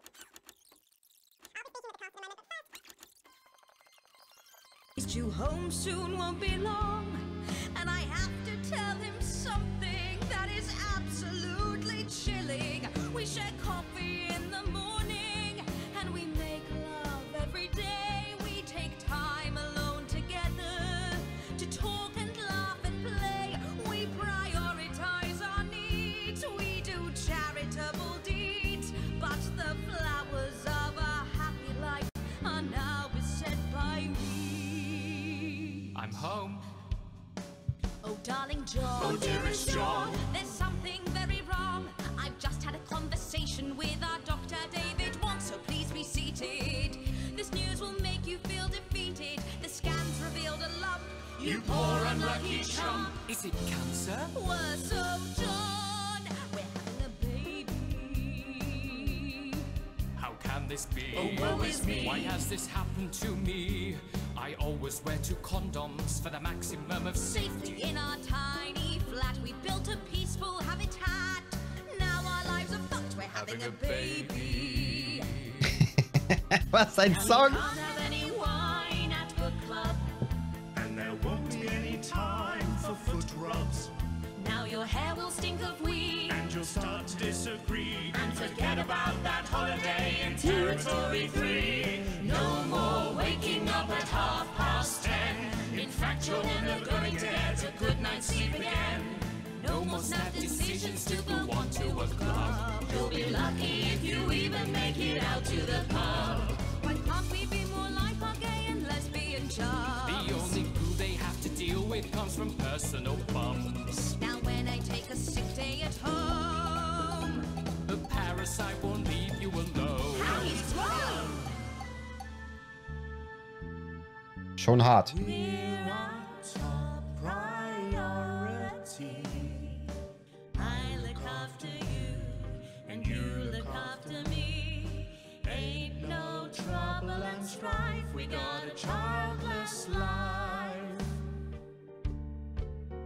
Ich habe Freunde, die würden den Song auch gern haben. And no one walls, no one draws things on the wall. A happy husband. A wonderful wife. We got a childless life. We're having a baby. Der hier lebt's. We're having a Ist viele Music. changing nappies daily. We're Having a baby. no more weekends by the coast. Now your kid is uppermost. It's more than a passing craze to have childless days. We're having a baby. Food and drink thrown everywhere. Death trap toys at the top of the stairs. Every parent prays to have childless days. Also wenn man 2 Kondome anzieht, passiert das nicht. No more spies and no more we're having a baby.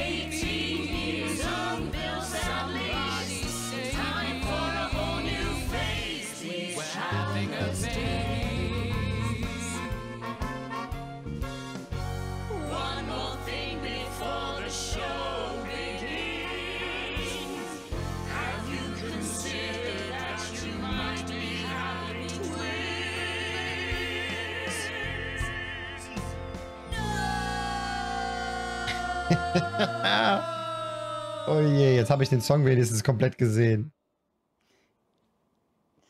Amazing. The Novaries there, treating us to their opening number from Elegy for a Childless...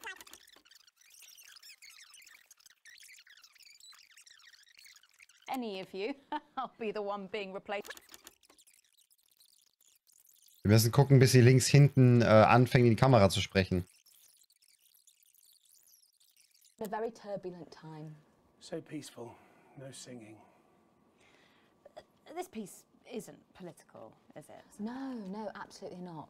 It's about children and why you shouldn't have them.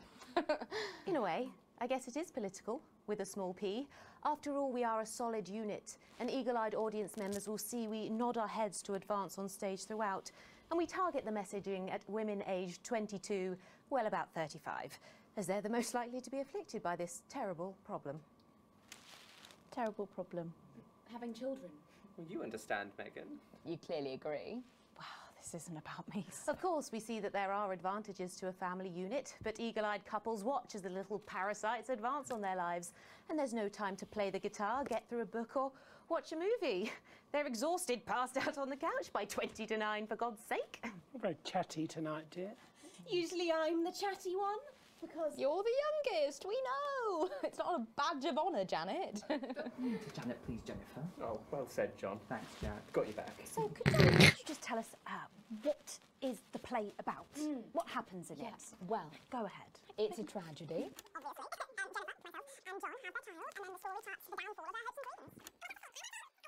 Centre for a distribution unit. Eagle-eyed, she sees her friend's rapid advance to a pit of despair.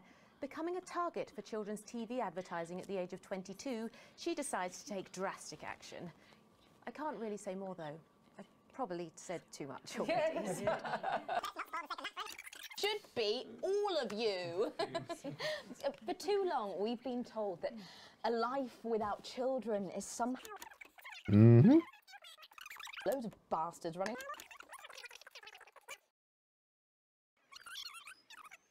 Are we... Well, thank you all so much for coming in tonight. I really hope I can't hear... That's no better, actually. Was that a 10? It looked like a 10. 5? Now? Okay. On your go to go. It's Patrick. Are you okay? Thank you, Megan. Das kennen wir ja schon.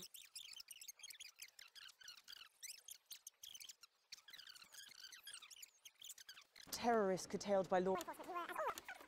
I have a message for your viewers. Of course, the camera. There's the speak there on the camera there. Peter Clements once famously said,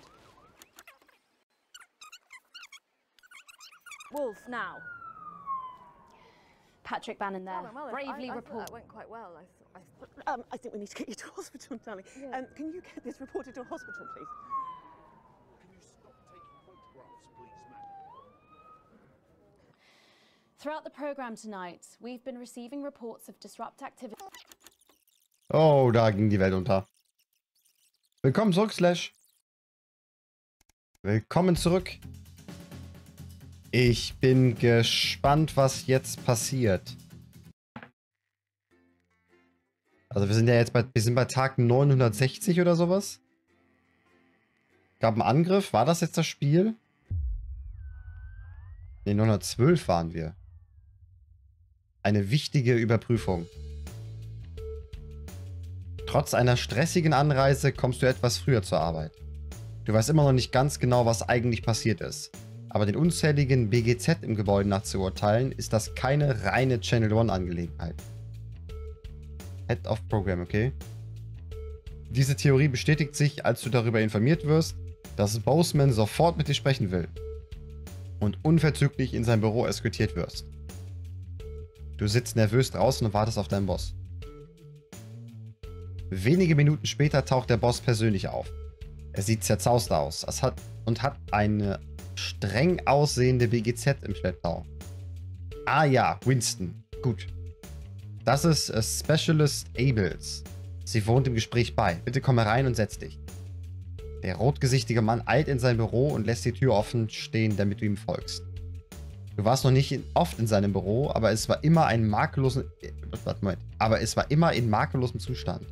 Und alles war an seinem Platz. Das ist heute nicht so. Wenn Boseman so nervös ist, muss es ernst sein. The shit is going down. Also Alex, weißt du, warum du heute hier bist? Boseman fixiert dich von hinter seinem Schreibtisch mit einem scharfen, wachsamen Blick. Abel steht hinter dir, aus den Augen, aber gewiss nicht aus dem Sinn. Eigentlich nicht, nein. Ich hatte mit den Vorfällen gestern nichts zu tun. Ja, ich denke, es geht um die Sache mit Disrupt. Was letzte Nacht passiert ist, war der Gipfel einer schändlichen und skandalösen Terrorkampagne, die Disrupt gegen diese Nation und ihr Territorien führt. Boseman wirft einen Blick links hinter dich, wo die BGZ-Beobachterin steht. Und es ist natürlich unsere Pflicht, diese Fäulnisse auszurotten, wo immer wir sie finden, um zu verhindern, dass so etwas wie gestern Nacht je wieder passieren kann. Ich wurde von Advance gebeten, alle beteiligten Mitarbeiter zu befragen und werde eine persönliche Bewertung deiner Leistung und deines Verhaltens einreichen, sowohl während der fraglichen Zwischenfälle als auch während deiner gesamten Beschäftigungszeit hier. Das kann nur ein gutes Ende nehmen. Ja, wir sind ja eigentlich ganz positiv gewesen. Er lächelt dich kurz an. Keine Sorge, alles wird gut. Boseman sortiert ein paar Papiere, räuspert sich und beginnt. Gestern Nacht ist natürlich sehr viel passiert und ich muss heute einige Befragungen durchführen, die deswegen nicht länger als nötig dauern sollten. Antworte bitte kurz, klar und knapp. Okay. Tja, hättest du mal weniger Terrorpropaganda? Ach, was? Ich habe das Gefühl, wir haben so eine gute Waage gehalten. Als wir uns die Sendung noch einmal angesehen haben, ist uns bei einer der gewählten Kameraeinstellungen etwas Merkwürdiges aufgefallen. Das war während alle anderen geredet haben. Wo habe ich jetzt doch gleich? Ah ja, hier. Erkennst du das wieder? Mit einer ausschweifenden Geste holt Boseman das Flugblatt vom Noticeboard hervor und legt es vor dir auf den Schreibtisch. Ich dachte, dass das einfach zum Set gehört. Warum sonst soll das Ding da sein? Und auch noch ein Bild. Ja, verstehe. Du bist ja nicht für den Set verantwortlich. Ist er? Du musst davon ausgehen, dass alles, was am Set ist, auch am Set sein soll. Du hast das Gefühl, dass einige seiner Sätze primär für die BGZ im Raum bestimmt war. Danke, Alex. Und wieder für Abel bestimmt. Deine Loyalität ist erfreulich. Nicht gerade sehr subtil. Naja, nicht wirklich. Ach, Slash, hast du alles bekommen, was du kaufen wolltest? Eine wichtige Überprüfung. Gegen Ende der Show gab es offenbar Probleme mit dem Zensurgerät. Boseman hält kurz inne, steckt die Kappe auf seinen Füller und legt ihn sorgfältig auf den Schreibtisch. Im exakt rechten Winkel zu seinem Notizbuch. Hast du eine Erklärung dafür, warum du im letzten Segment vollkommen akzeptable Sätze zensiert hast?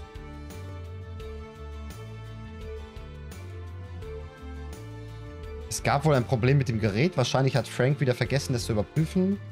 Ich mache nur, was auf dem Display mir sagt. Ich entscheide nicht, was zensiert gehört und was nicht. Ja. Ja, es ist gut möglich, dass ein Gerätefehler vorlag. Sehr viel wahrscheinlicher als ein Fehler eines solch kompetenten Teammitglieds. Wir lassen das sofort warten.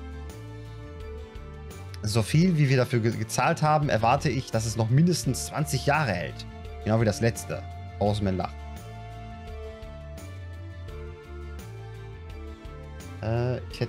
Ich habe die Frühkartoffeln spontan gegen Sauerteigbaguette getauscht. Das ist auch geil. Kann man ein richtig geiles Sandwich machen. Muss gleich mal auspacken. Auch in der Isoliertasche wird sich das Eis nicht lange halten. Da stand ich auf dem Zettel. Das war so schön neben dem Kastenschlangen greifbar. Bananasplit, Schwarzwälder Kirsch und Pistazie. Sind das jetzt 3 Eis? Sind das 3 Eis oder ist das ein komisches Kombipaket?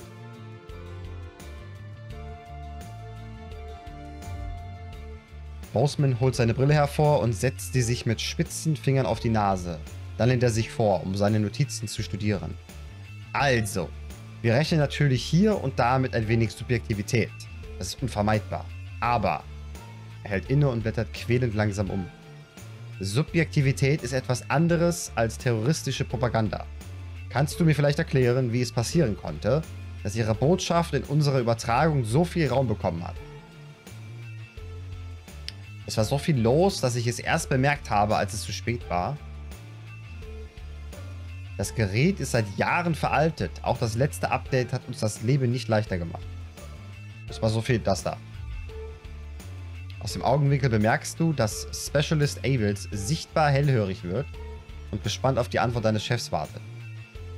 Nun ja, Unaufmerksamkeit können passieren. Und bei der stressigen Situation gestern Nacht kann dir, glaube ich, niemand vorwerfen, dass du einmal kurz nicht aufgepasst hast. Boseman lächelt dich warmherzig an und Abels sinkt wieder zurück in ihre passive Haltung. 3 Packungen. Ah, okay. Nee, das Eis solltest du mal wegpacken. Also nicht in der Isoliertasche lassen. Ein lautes Knarzen durchbricht die wachsende Stille, als Boseman sich in seinem Stuhl zurücklehnt. Das Band. Dieser armen Miss Brightman. Warum hast du es abgespielt? Hilf mir das zu verstehen. Warum hast du dieses Band abgespielt? Als du seinem Blick begegnest, bist du fast überrascht, aufrichtige Sorge in den Augen des alten Mannes zu sehen. Ja, ich hatte Angst, was Disrupt wohl macht, wenn ich es nicht abspiele.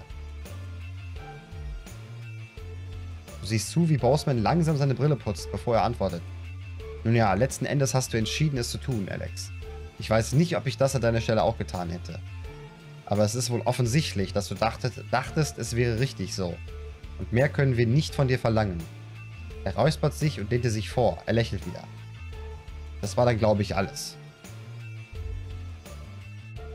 Ich glaube, das ist nicht gut gelaufen. Ich glaube, das ist nicht gut gelaufen. Ich glaube, mehr Informationen brauchen wir vorerst nicht. Boseman blickt fragend zu der BGZ. Doch als du dich umdrehst, ist der Augenblick schon verstrichen.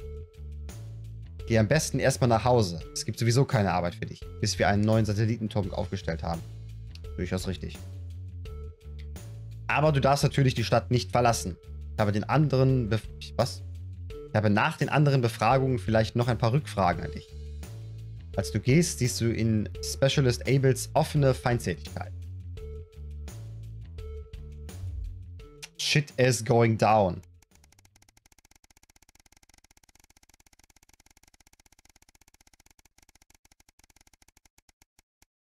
Das war jetzt ein Dreivierteljahr oder sowas, ne?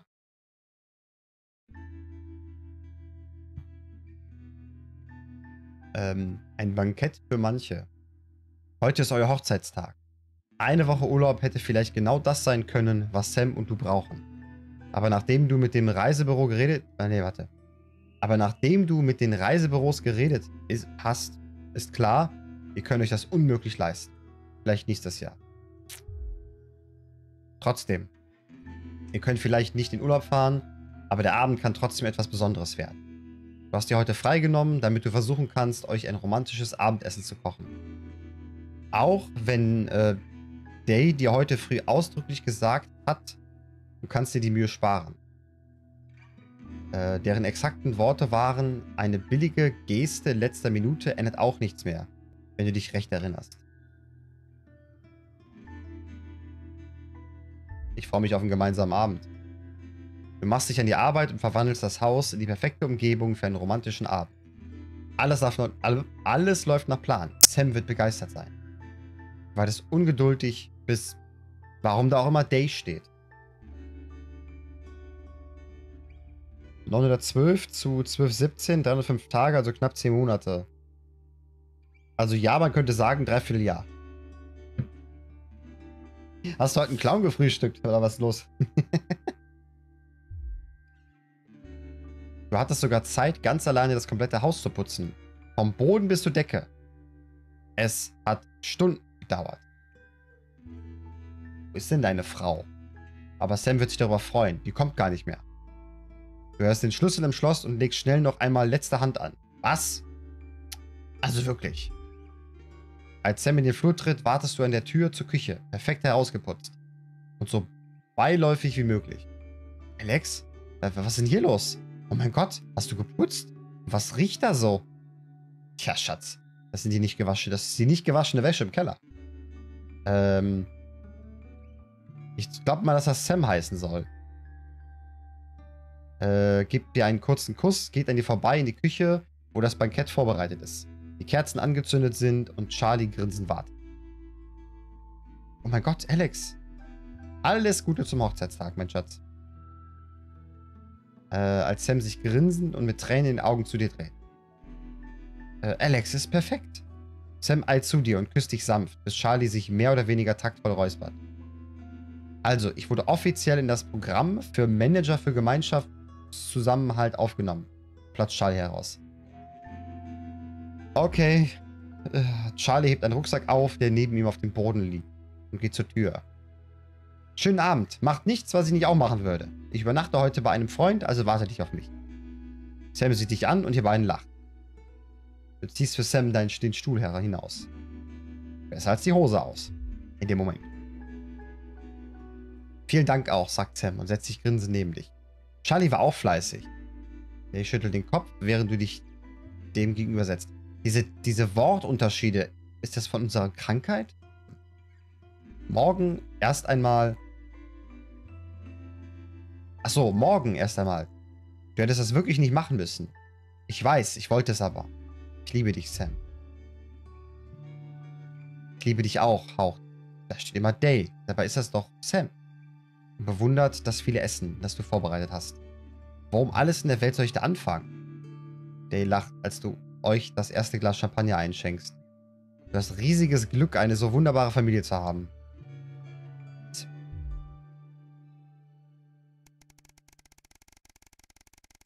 Jetzt ist das Jahr voll. Und wir sind fast schon wieder noch ein Jahr drüber.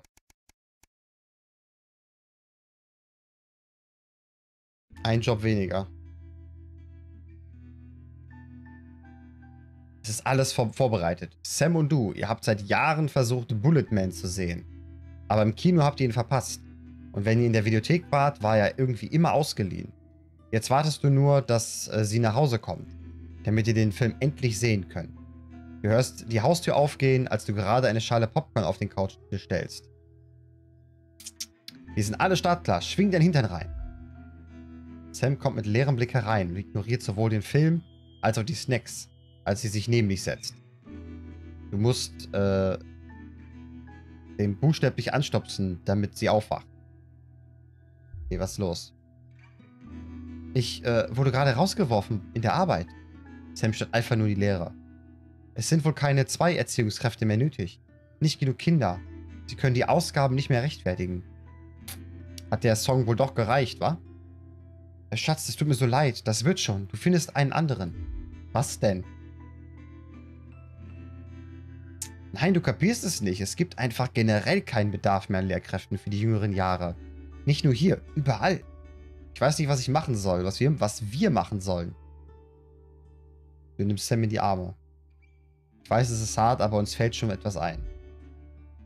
Wie denn, Alex? Wir kommen doch sowieso kaum über die Runden. Und jetzt? Sam fängt an zu schluchzen. Wir müssen das Haus verkaufen. Ich weiß uns keinen Ausweg. Wir haben zu viele Schulden. Wenn es sein muss, gut. Es wohnen ja sowieso nur noch 2 hier. Ja, du hast wahrscheinlich recht. Aber ich kann das Haus hier nicht verlieren. Überleg dir doch mal, was hier alles passiert ist, Alex. Sie verstummt nachdenklich. Irgendwann schaltet ihr den Film ein, aber ihr seid beide eigentlich nicht in der Stimmung. Ihr seid zu sehr damit beschäftigt, über die Zukunft nachzudenken. Aber ein Haus ist nicht alles. Es wird erst durch die Menschen ein Zuhause. Axo, wie viele Tage hatte das Spiel nochmal? Meinst du was von 3000? Zu Hause ist man schließlich da, wo die Liebe sind. I don't know. Okay. Ich meine, beim letzten Mal hast du was gesagt.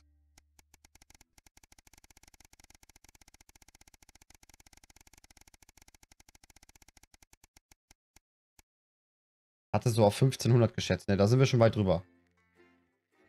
Da sind wir schon drüber.